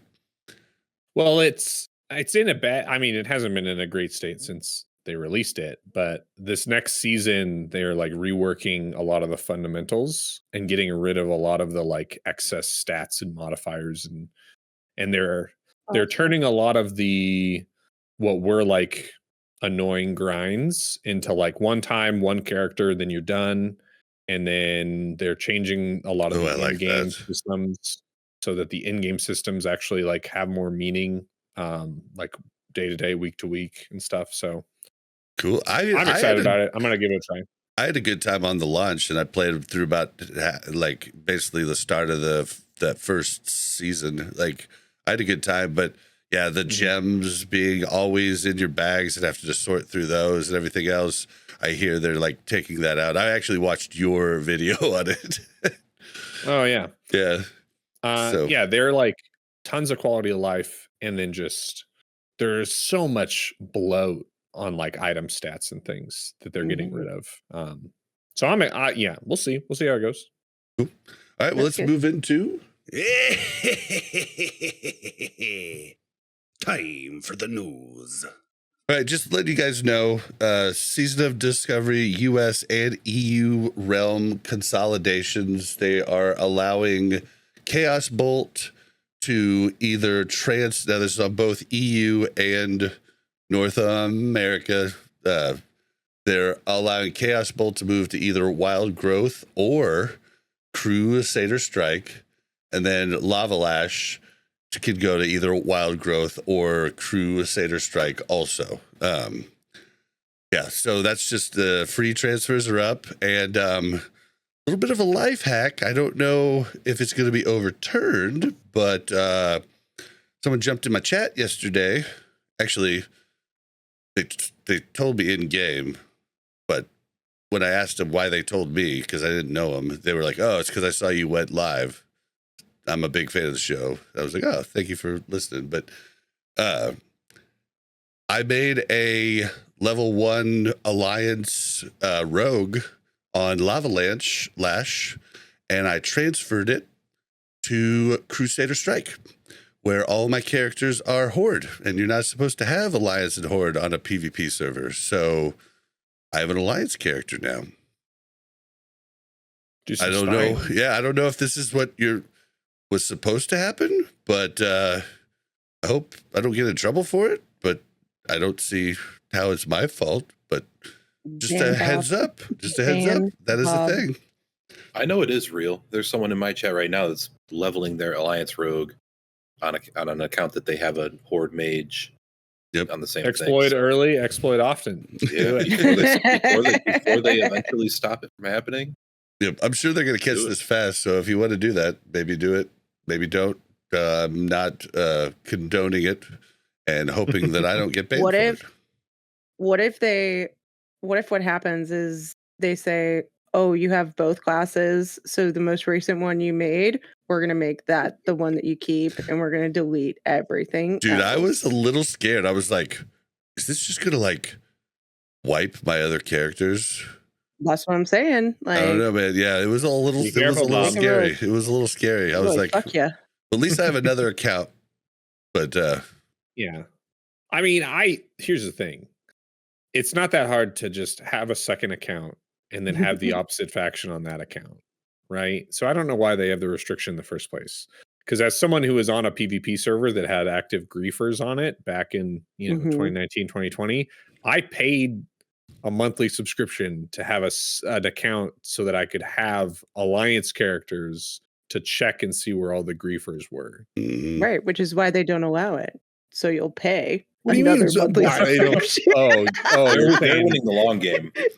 Come on, because they're money grubbing. Yeah, you know what? Yeah, you're right. You're right.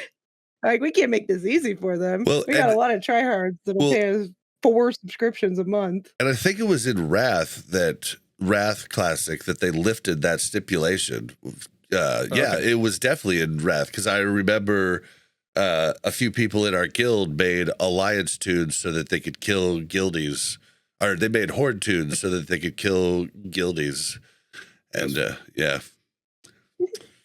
so it's been changed in other versions of Classic. So, but yeah, you always know the tryhards when you're in a BG and you're like kicking someone's butt, and then all of a sudden they get on their Alliance or their Horde alt account and they're like, "You're trash, bro." It's like you're the weirdo that's taking time out of your day to log into another character to tell me I'm trash. Who's got the problem here? Might be you. But yeah, so that is in the game. The other piece of news is the Discover's Delight experience buff has been buffed. So now from 1 to 39, the experience buff is 150%, and from 40 to 49, it is 100%, up from 75, and 1 to 39 is up from 100% to 150%. So if you're looking to, I think that's work their up any other mechanic. Yeah, right? but it doesn't help with the runes. It helps a lot with the leveling. I think it's good that the runes are discovered, that you have to discover. It would suck, to be honest, just like easy mode your way to 50. And like for the new players, have them discover the world. It's part of the game. Yeah, but they're just not going to do it. I mean, I think at least phase 1, when you go to a next phase, everything should just be easy to get. I think. Well, I know they did change the one rune from Ratchet. Oh yeah, that you could just buy it now. Yeah, because that one was. I mean, I think the idea was that you could have either option, right? So that if you were leveling an alt, or if you were coming in and really like you weren't going to stay if you couldn't get to your, level to play with your friends quickly, but you also had the option to continue to discover them the same way that everybody else did. I think that that's the best of both worlds, but it's just hard. I mean, I feel like it's such a different experience right now, leveling from level 1 to level 50 than it was when we started, right? Like when we started, like in the original phase 1, it was like so fun and exciting. And now even anybody that comes in, I don't know what their experience is in the game because there's not as many people at that same level. And, most people are doing something else, and you always want to be doing what everybody else is doing. So yeah, I don't know. Well, it is there. So if you want to, I think I'm actually going to work up my warrior. I'm a level of third boomkin. Third boomkin. I'm keeping the warrior in the wings because I might have to have him just to get a raid spot. We'll Giving up see on how your that. rogue already, huh? I have ideas, but we'll be talking about that at the end in discussion. I had an epiphany last night at about 4:30 a.m.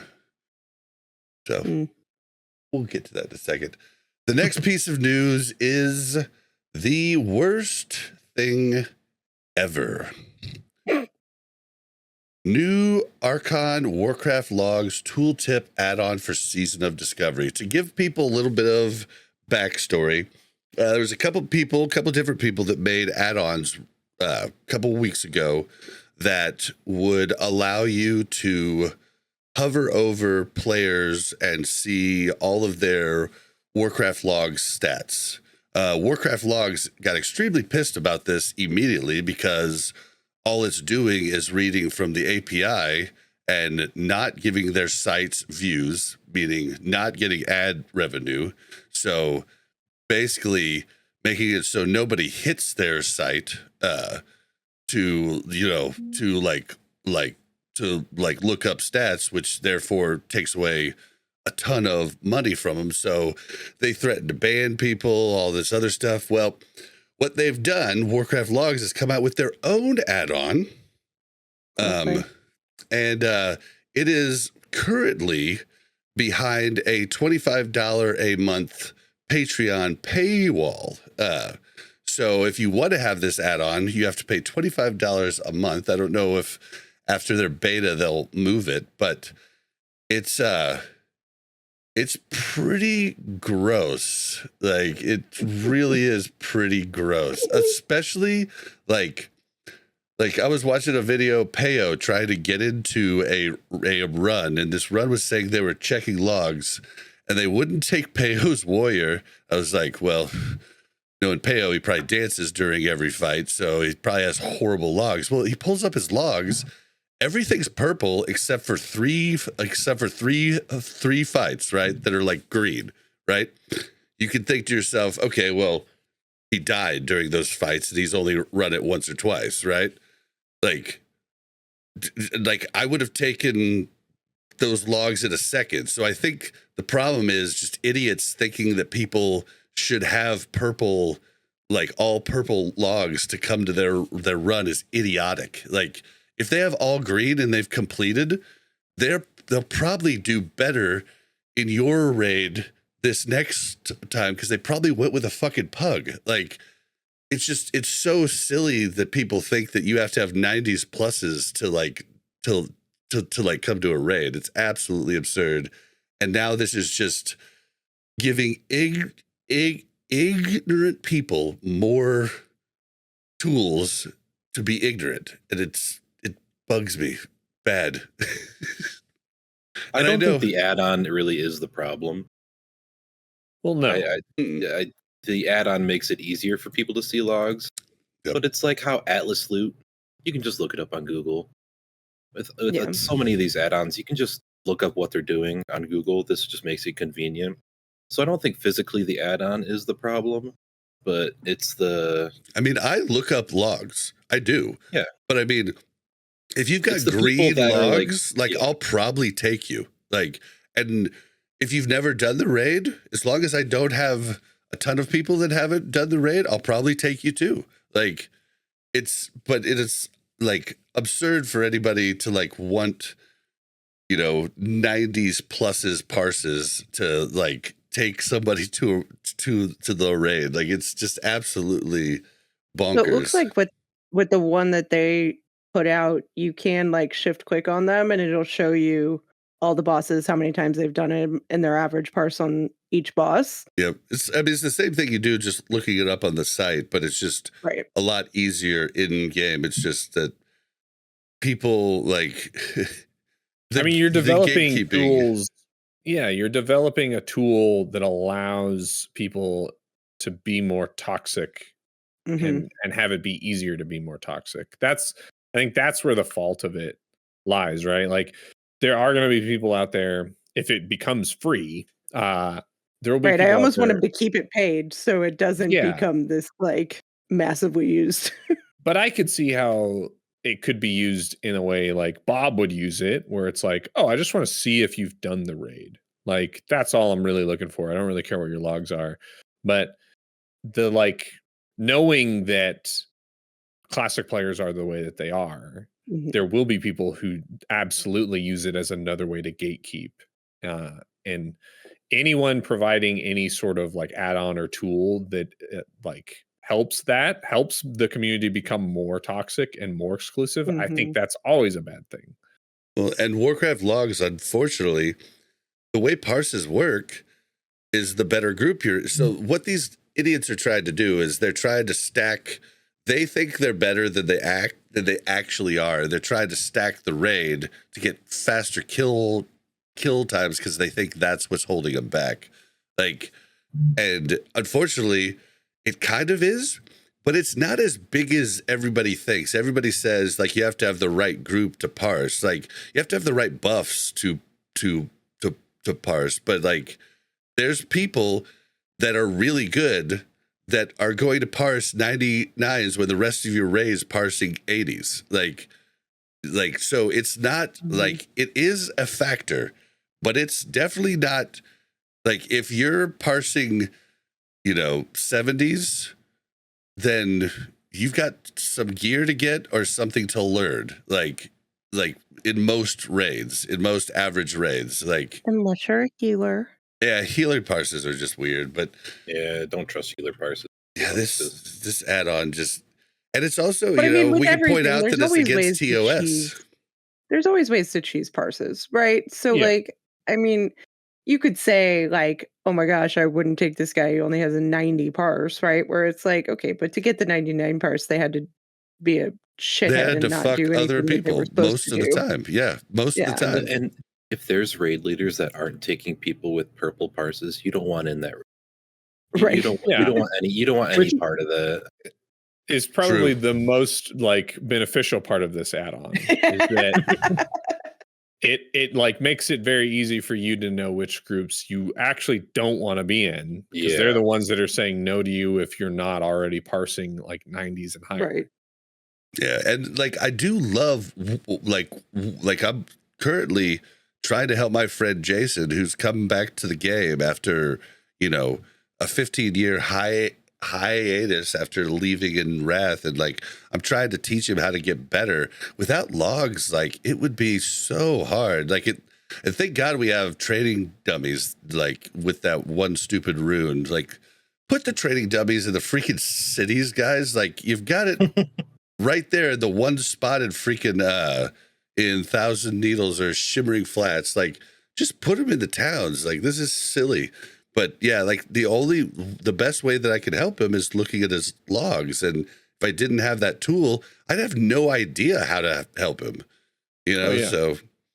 Well, it's always been, I mean, even from the very beginning, it's about being able to actually look at someone's logs and performance. That's the beneficial part of it, right? Like it's not what did you parse? It's, how are you playing your class? Which is why, like, everyone always agrees, like, healer parses are a terrible metric to judge someone by. But if you know what you're looking for in a healer's performance, you can go into their logs and you can look for it. Yeah, you can tell. Yep. You can absolutely tell. Well, and you can do the same for a lot of DPS, right?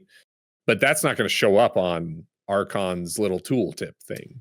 Yep. And, like, for instance, like I've been asking for this like all through Wrath and a little bit in TBC, but have different parsing categories, because maybe this lock that you're looking up has always been forced to curse and never been able to, curse of agony, like never been able to do like, in the TBC was curse of doom, right? But if you were assigned to do one of the curses, like if you were, there was only two locks, then, you were going to be screwed, and your parses are going to be lower because of that. Like, why not have, like, if you have armor pen as a rogue up for, 95% of the boss fight, you're parsed in a separate, like, rogue category that's armor pen rogue, like, yeah. these logs don't factor for that. So team players oftentimes don't have great logs, and they allow other people to get great logs, and then they like measure their dick with it. Like, it's silly. I think it just goes back to it's the parsing culture. It's not the add-on isn't the issue. It's the people that will utilize the add-on to do bad things. Their raid. And there's always going to be people like that. It's like in retail, you're achievement checking everything. You're trying to find good people, but it goes far sometimes. Yeah. And I like parsing. I don't put myself in like it too. parsing group, but I use it as a tool to, like, next week. Yeah. I know I'm going to try really hard in the last 2 bosses to parse well, because those are my 2 lowest. And it's like just building on myself. And I'm not doing it so I can send my logs to someone and be like, oh, I'm better than you. It's just, I enjoy like competing with myself. Feel of competition. Yeah, like I like it too for that.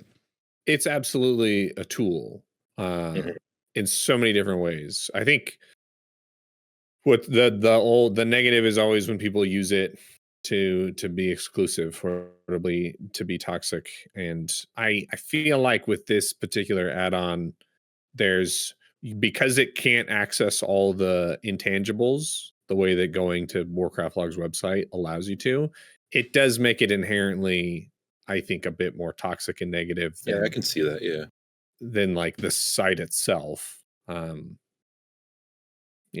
I mean, if you ever put together a pug raid, you know that feeling of, man, I hope these people at least just know what they're doing.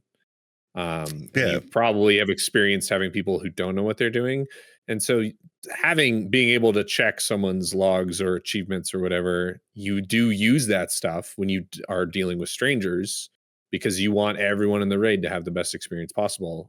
I think it just crosses the line if you're like looking at someone's logs and you're setting a threshold that is unreasonable.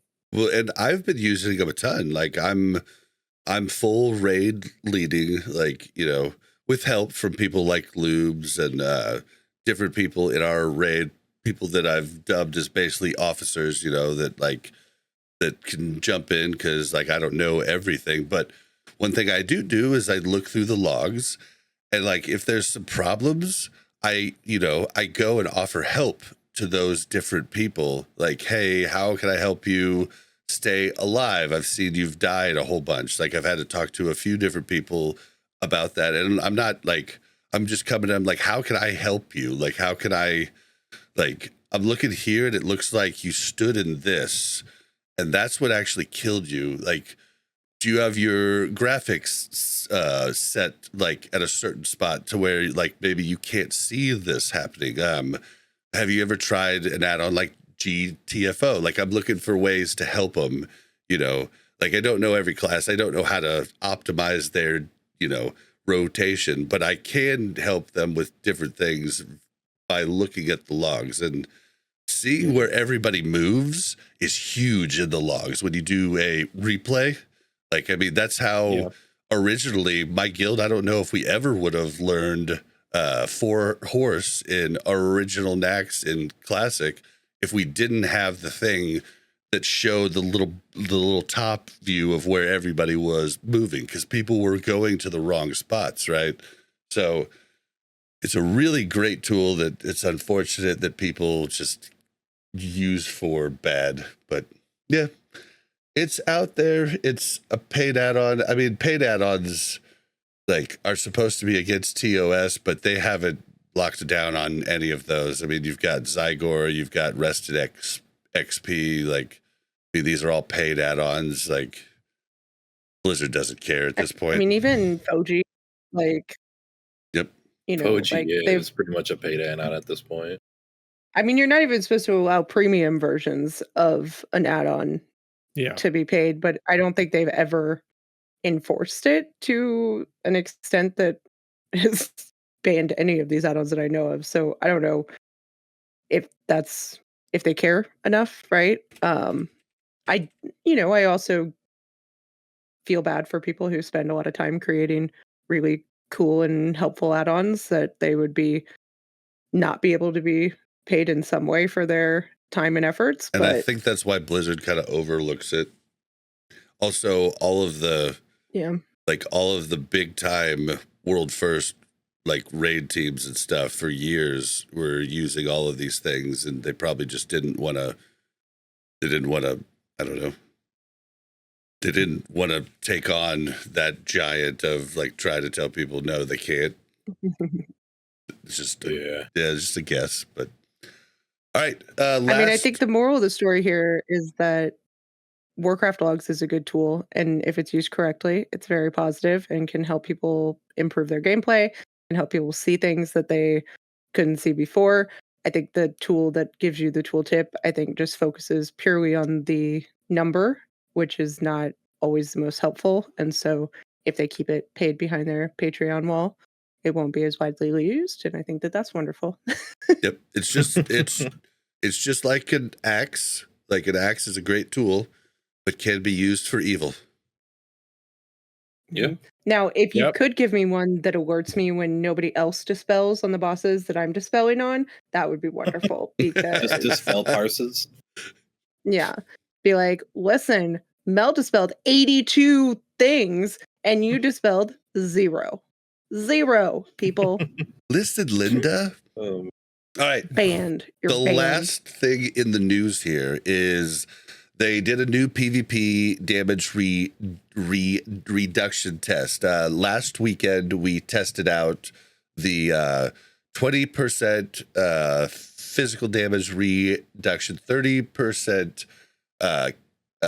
spell damage reduction, 20% healing reduction. The only change they've made, everything stays the same except for healing reduction moved from 20% to 30%. I thought last week's was pretty dang good, and I PvP'd a ton last night, and it felt pretty good with this too. We did have one of our healers said it felt bad. Healing reduction by 30%. Fuck that. You guys aren't going to get me to PvP at all. Well, it was 20% the time before, but like, and it like it's. I don't think I played that time either. It's actually felt really good. It's felt like you could light up a couple CDs, you could actually kill somebody, whereas like the test 3 weeks ago prior was just like a straight up like 50% damage reduction across the board, and that was horrible. Basically, it was just all it turned into is who has the most hunters and priests and can mana drain the other side before the other. Like you couldn't kill anybody. Like it was like. I mean, as a priest, I feel like that was kind of a sweet spot for us, right? Like I'm not sure that I'm like opposed to that, but yeah, all right. It was horrible. Yeah, it was absolutely horrible. Like now at least you can, pop off blind a healer, have enough time to like go ahead and get a kill, if there's two of you. Like it's felt really good. So now if I do play PvP with you guys, you have to remember to peel for me. Remember what that's like? Yeah. Never done that before. I know. Well, I know nobody has. I know Duranosaur and Mel haven't PvP'd with this change, but Lubes and I have done a bunch. Lubes, how do you feel about it? Are you valuing my opinion here? Yes. Because I feel like it's very valid. I feel like my opinion's also devalued. Yeah, like what the hell? I like it. I like the change. It feels good. Even though Boomkin, Boomkin still feels good. It's going to. It's a very good class in PvP. But I don't know. It feels good. I think the first change, like you said, it was extreme. It was way too much. And it was just forever team fights. But right now it feels good because it's like not everything is just like a whoever gets the open kills you. Mm-hmm. There's actually some sort of back and forth in fights. It was hilarious, the first test with the 50% reduction, because we went from having like the top like killing blows and like, at the end of an Wrathy Basin that was 3-2 the entire time.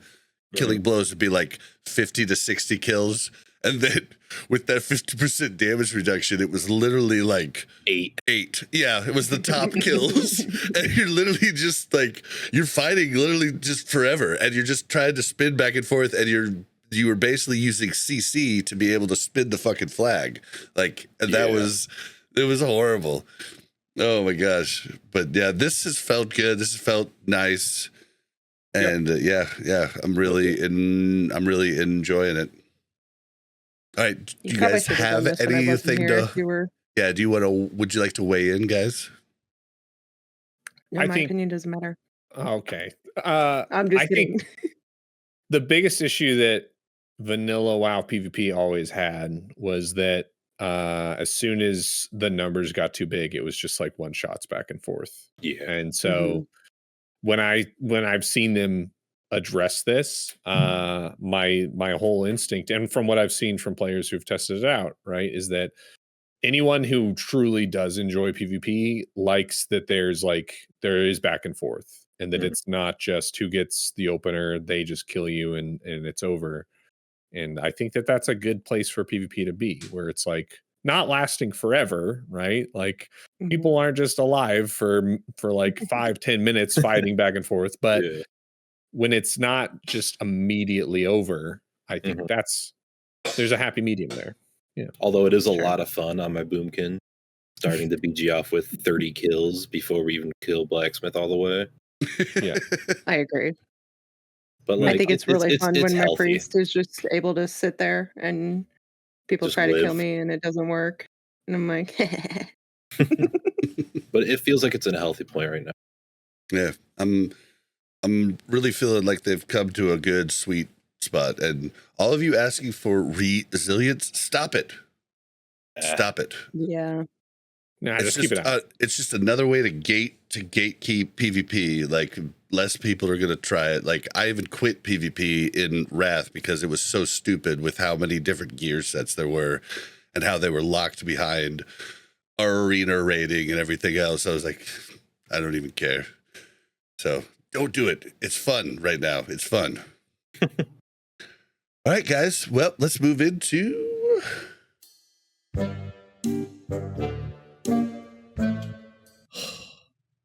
Bobby, we need to have a talk about this World of Warcraft Classic.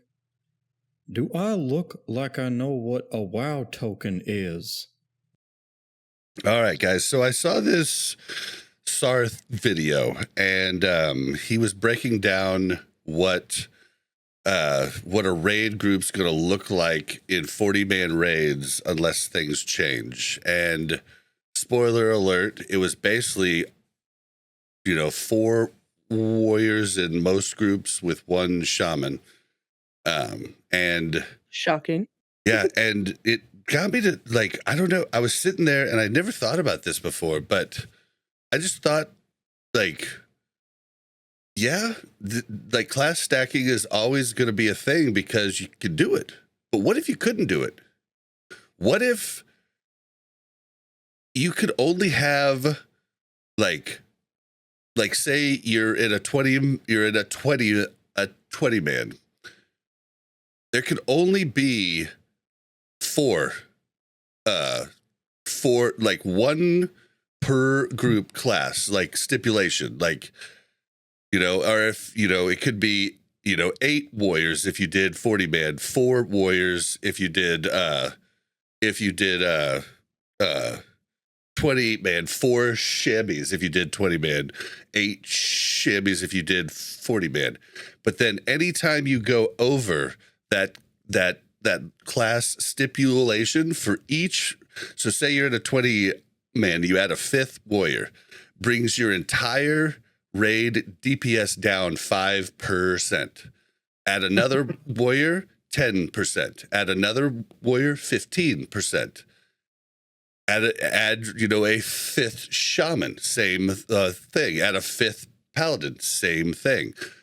This would make it so you had to take other classes. Like, you had to figure out something different rather than just what, like, it makes sense to take the biggest damage class, right?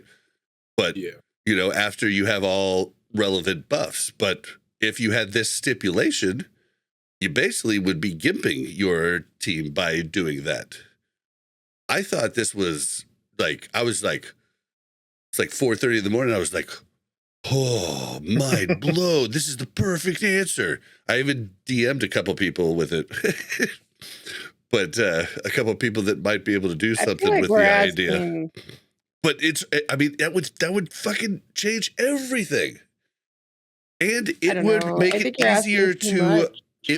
easier to like to manage the fights, balance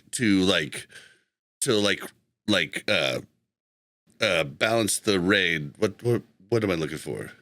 Like to balance raid mechanics with what people could do, like there was a strat where you could use like 17 mages to cheese heroic Lich King early on, right? Like, but that wouldn't be an option because you'd lose so much DPS by stacking that many mages. I think it could be cool. I think you get into the argument of, like, are you forcing people to play classes that they don't want to play? And you could argue that with both scenarios, right? Like you could argue that with saying that you could stack warriors and shamans because people are going to play those classes because those are the ones that'll get them into raids, but they don't have to, right? Or you could argue it with you can't have so many, so it's like, okay, now it's harder to build a raid comp potentially. Like it's probably not, but I just think you're looking for too many limits here, where in reality, like if somebody wants to run it with 27 boomkins, like fine, have your fun, do your thing. The majority of us are going to run it with the people that we can actually get to sign up for a raid and actually get to play with us. And the only reason you want it to be that way is because of your parse mentality. And I think we're arguing against that parse mentality in general. And well, this would help that. But the only people following those like crazy raid comps are the hardest of hardcore people, right? Like we have never said we need to have this many warriors in our raid. Like we've said it'd be cool if we get this many warriors to sign up for our raid, but if not, we'll take 3 boomies like we did the other week, right? Like and call it a day and we'll still beat the content. So like I think putting limits on things may help a little bit with people not having, inflated parses, but I don't think it's going to help the general population or make any substantial difference that would, to me, justify putting the main hours into making that a requirement. You know what I mean? I think it'd be pretty easy to put it in, but maybe. I think it could work. I think that step one would be continue to balance as best you can, because at the end of the day, if warrior, the difference between warrior DPS and any other class in like back in classic vanilla 2019 2020 was so substantial, absurd, yeah, that it was absurd, right? And we're talking like I think from them to like rogue, which was the second one, it was like 10 15 20% difference, and then from them to the third one was like even bigger, and so on and so forth. If the top DPS class to the like worst DPS class is within a margin of like less than 10%, then there might still be incentive for the top people to class stack, but it's not going to affect the vast majority of players. Yeah. So I think it is a little bit step better. One is addressing that. I think the other thing you can do, which I think you brought up at the beginning of your thoughts on this, was if enough classes and specs bring something useful to the raid, then it incentivizes you to bring a wide variety of classes and specs, which is an issue that it's a thing in retail. It's been a thing in like every version of World of Warcraft. Like if you think about like TBC, you had to have a shaman in each group for Bloodlust because Bloodlust was only party wide. And then in Wrath, you had to have certain people for certain buffs again, but like you went from having, 4 like full-time shamans in TBC to having like maybe 1 or 2 in Wrath because suddenly it becomes a raid buff, right? But if you balance out the like difference between the top performers and the worst performers, and then you also give enough utility to enough classes and specs, then I think that kind of does the job for you. But no matter what, people are always going to figure out what the top thing is, right? So 100%. even if stacking 22 DPS warriors in a 40-man raid is only, 5% better than, splitting it up and having more classes and more specs, there will be people who do that. Well, But I think sorry. Well, I was just going to say, if like the number of people doing it is going to be way lower though. And I think that should be the goal for Season of Discovery, is just like, instead of it being like it was back in 2019, 2020, where I feel like a lot of guilds leaned into the warrior meta. Maybe not as severely as like the top like speedrunners and people like that. But like our guild, I was in a guild that was like, we considered ourselves hardcore, and we would bring like 12 DPS warriors. Like, yeah, we were casual and we had like 9. Exactly. Like everyone's going to lean into it somewhat. But if that margin between top performer and worst performer is narrow enough, then like most people won't lean into it, at least not very much. Well, okay, so I don't know how accurate this is. I know that warriors at the top end are pulling like almost double what any other class is pulling in top end raids, but this is also, dependent on gear. Really, like warriors like are hard to play. Also, like there's a whole lot to it, like getting rage up before fights, all kinds of different things, right? But supposedly, Non-Profit X is saying in chat that warriors are pulling 3.4k DPS, and the next best is like 1.6. So like this is, if that's the case, then like to bring, all the buffs, like to bring a boomy for the extra, or not boomy, a feral for the extra crit, to bring a ranged hunter for the extra attack power, to bring like these things aren't going to buff up 1 or 2 warriors in your group enough to like just not instead just take 2 more warriors instead of those extra buffs, right? So if that is true and that's the case and they're actually doing that much more, then that's where the problem you were talking about in our original. I think also it kind of boils down to execute. Execute's a horrible skill they should have never like stuck in. Like the longer a fight is, like the more warriors even creep up too. Like, and then you think about like Vash, like in BWL or whatever. Yeah. Or, is it Vash? Veil. Yeah. Veil. Yeah. I think it's tough right now because they're not gonna try to balance the game as well as they can when there's still like we're still gonna move up to level 60 content. But I would rather see them try to balance it out than have them start trying to restrict players with things like damage reduction based on too many of one class. Well, okay, so who here plays warriors? Yeah. Is it just me that's played a substantial amount of warrior? I did in classic, 19 classic. I had a DPS warrior alt. Yeah. Everyone probably did. Yeah, well, because I was in a guild that was the more DPS warriors. I was a healer. Well, then I don't see how they actually make warriors, like how they actually stick them with everybody else, unless they do something that's kind of unfun, which is normalizing rage. Like, and that sounds kind of unfun, like compared to like the fun it was just like getting stronger and stronger and having world buffs as opposed to not having world buffs. Like it was night and day with the warrior. Like, and it was fun, but like if you normalize rage, then it's going to be definitely not as fun. And warriors have already kind of been fucked on the fun throughout SOD with their different runes and everything. It is so hard to try to understand what's going to come. That's the hard thing about with SOD. No one knows what the meta is. no one knows exactly what the raid's going to be like. You can predict, but like no one actually knows these things, you know? Yeah, because they could like, I mean, one of the big things that makes DPS Warrior scale so well in vanilla is that like Bloodthirst is its damage is based on your attack power, right? And like very few abilities across all the other DPS specs in the game are multiplicative, I guess, kind of like that.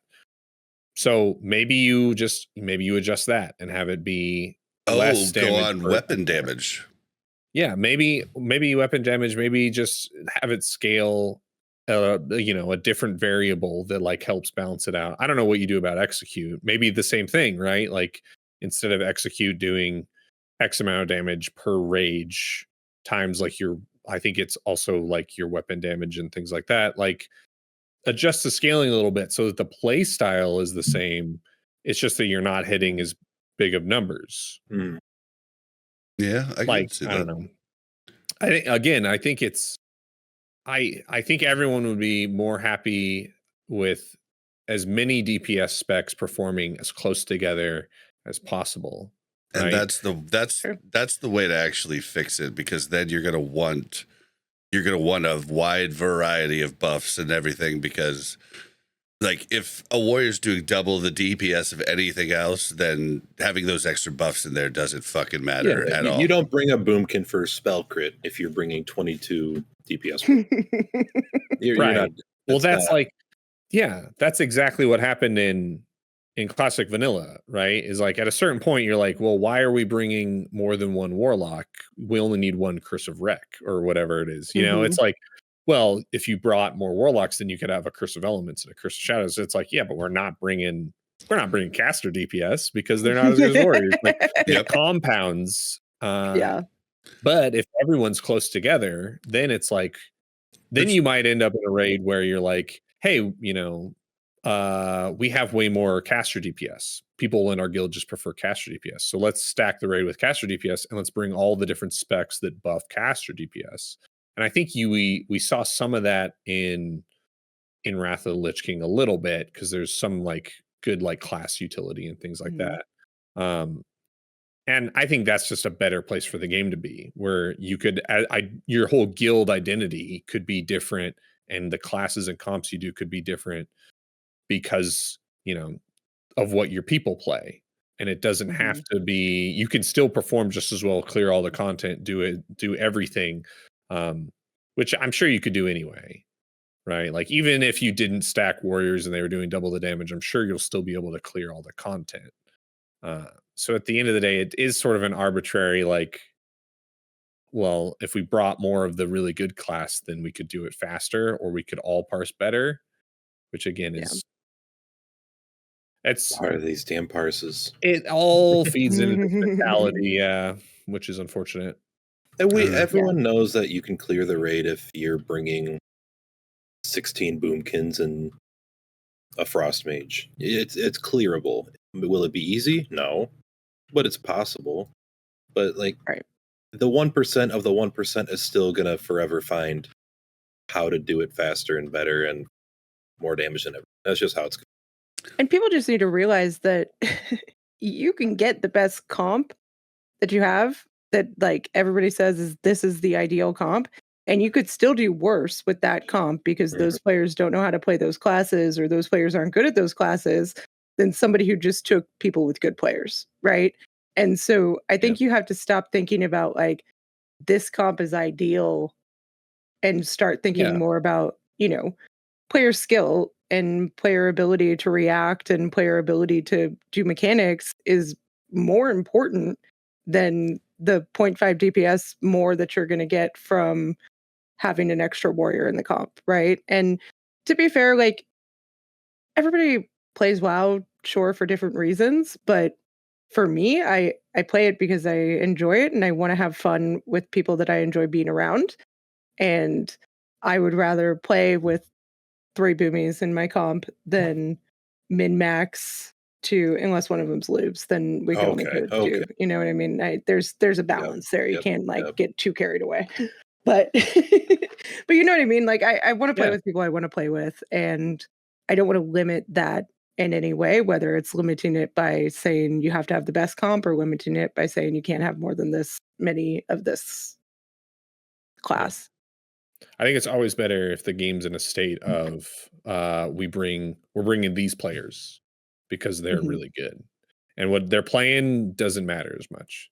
The thing though is that like if you're bringing the like best players, the thing about the best players is they normally play the thing that they can get the most out of it. So it's like Well, they usually kind of go hand in hand. And some people are different than others. Like some people will be like, "Oh, you need this class," and they'll work it up. Yeah. But then they don't play it right. Like for instance, like I didn't go to a raid on my hunter here in phase 3 until like the 3rd lockout, because like I got offered, like they were asking me, like different guild runs were asking me to come, and I was like, dude, I'm not ready. Like I don't have every possible rune that I need. I don't have enough yet to where I feel comfortable coming. And a lot of people will just go and they'll just like do poorly, you know, and yeah, like they think they're helping, but they're actually not, because like they don't actually know, you know, unless it's something you really need, and then it doesn't matter if they, you know, like honestly, like a shaman, as long as they're putting down the right fucking totems, I don't give a shit what like DPS they do, right? Like that's like a funny thing on the other end of the spectrum, right? Of like, you know, you have this one end that's like stack all the absolute best classes because you can get the most out of them, and then you have well, we have to bring shamans because they provide this buff. We don't even, as long as you have a pulse, right? You have a max, you have a shaman that you could bring to the raid. As long as you know what totems to put down, we're good. Add shamanistic rage at the right time.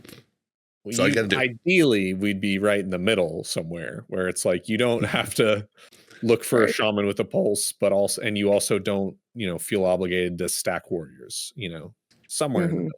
And if class balance is good, it's not too much to ask. But it's so hard. It's so hard to get perfect class balance when you're introducing different spells that scale differently that have never been seen before. It's so difficult. Sure. Well, and people won't even find things out because they sit there and look at the meta. But like, I guess what I was just saying is it might be easier to balance everything and easier to see everything on paper if you could only have, you know, one class per group in a raid group. You couldn't double up classes in a group. And you know, there's pros and cons to both of it. Like, because I remember when Overwatch like swapped to where, you know, like you were going to have 2 tanks, 2 DPS, and 2 healers, and you queued as the different roles. And like, there were definitely pros to that, but there were also cons. Like it you know, like, so like it just, yeah, you just kind of like got to go with what you get. And people have been asking in WoW for years to have a like healer queue, and you know, but like people abuse that. Like they play healer when they shouldn't play healer. You know, and that's where you run into those problems. Like, so I don't know what the answer is. I guess I thought it was a good idea though, at least to like just help regulate it and help them. You know, you couldn't stack anything basically. Like you could have, you know. I'm happy to shit on your good idea, but I think it's I think that it's one of those, if they come out with level 60 content and they realize like, oh, we have not balanced this very well at all, then it's an option, right? But so I think throwing ideas like that at them is always good, because they're, at least it gives them something to think about. I mean, honestly, I've thrown a shit ton of ideas out. I can't think of anything right now, but they oftentimes will use that idea, but they tweak it a bit, and I'm like, oh, smart. That is better. They have like some smart people over there. Yeah. So like, it's shocking. It's cool that they'll look at different things that creators say, you know, but they're like, everybody that says like they're just doing whatever creators ask for, you're fucking crazy. Like like they've impressed me a bunch with different moves that they've done, where they've taken an idea I've had or somebody on the show's had and made it even better, and I'm just like, oh, Well played. That's why they get paid the below industry average bucks. Oh, well, hey, you were also talking about the small team earlier. I meant to throw in there. They do utilize the retail team a lot for different changes that they do. So they do have access to the larger team. It's just like they're, I don't think they're involved in the process. They're just told like, hey, we want this. Can you code this real quick for us type of deal? I'm not sure exactly how it all works, but I know that they do, from interviews and different things, I know that they do utilize help from the retail team. Well, anybody have any other ideas about, like, I mean, honestly, you're saying it the best, like, but I just don't see how they fix warriors without normalizing rage. And it's hard to. Yeah. And what's their big cooldown? That's like a 30-minute cooldown. Recklessness. Yeah. So they've got 3. They've got what? Shield wall, recklessness, and retail. Yep, and they all share the same cooldown, but DPS warriors use wreck. Some tanks use wreck to parse. Yeah. Oh. So yeah, well, it'll be interesting. But yeah, I think that's all I have to say about it. You guys have any last things to say about it? Good luck, classic team. Yeah, good luck. It's a tall task to try to balance all that. Yeah, you guys are doing a good job, and we appreciate everything you guys are doing. The thing I think I appreciate the most from the devs is I can see their love for the game, excitement for the game. They're playing, like, I'm pretty sure a Grend killed me the other day because a paladin killed me, and I was bitching about it, and then a Grend said something in my chat. I guess this was like when we were leveling, so it wasn't just the other day, but I think it was a Grend that killed me. But I don't know. Oh, yeah. A lot of them play. They play a ton. Cool.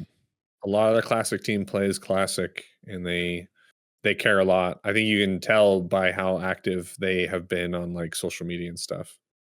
Yeah, but some people are mad about that, but they're active on forums too. Like, like they're not like a Gren's using Twitter a lot, but it's just like if you think about any thing, like if you you should be hitting every different way to find out what the fans of your game want. Like he's hitting Twitter, but maybe somebody else on the team's hitting up Instagram. Maybe somebody else is hitting up Facebook groups. Maybe somebody else is hitting up, like it's good to get information from everybody. And it's like, it's something that's so different from anything we've had for years. I mean, the last thing I can think of is Ghost Crawler in the WoW universe, and he would like lay the smack down on people, and I loved it.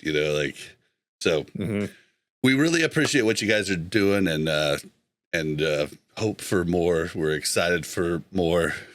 I wish I could say I was excited for Cata, but I'm working on it. I'm trying. I'm trying real hard, but god damn, the Ragnaros mount. You have such a thing against I know. Dude, because it looks stupid. It doesn't fit the world. Like, I think it kind of looks cool. I don't like how people got it through the whole. Oh, dude, I don't even give a shit about the shop. I just think it doesn't make sense in Azeroth for you to be riding a mini Ragnaros. Like, care. Any animal in the game, ride it. Cool. Like, but yeah, it's just like transmog, and gave him plenty of time to make transmog toggable, and they didn't. And yeah. All right, well, we don't want to end on a sad note. So, season discovery, yay!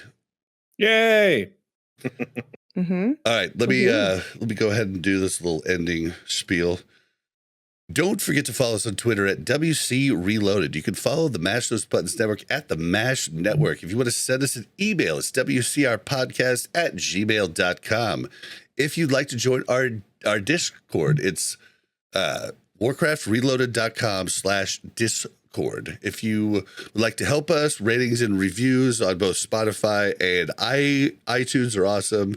Comments, likes, hitting the bell on YouTube are awesome. Telling your friends about the pod, awesome. Patreon, you can help us out. All the information, all of our links and everything is all over at warcraftreloaded.com. So check it out there. It's a one-stop shop.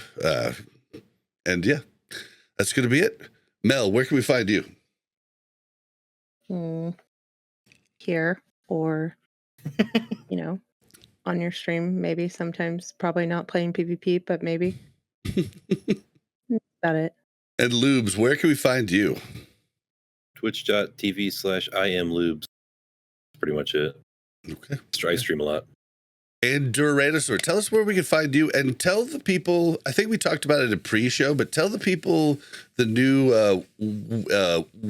weekly thing that you've been doing. Let them know about what you're doing. Yeah. You can find me on YouTube, just at Duranosaur, or if you search Duranosaur on YouTube, you can find my channel. I'm getting back into doing weekly news and updates shows on all things World of Warcraft. So it's retail, it's classic, it's seasonal servers, and I try to be informative and also a little satirical. That's the goal. Yep, comedy's good. They're good. Yeah. All right. And you can find me on Twitter at Blazin_Bob. That's BLAZIN_BOB. You can find me and this show live on twitch.tv/BlazinBob. We're going to get out of here, guys. We'll see you next week. Bye. Bye. Thank you very much for checking out Warcraft Reloaded podcast. Make sure to like and subscribe and hit that bell so you don't miss any future content.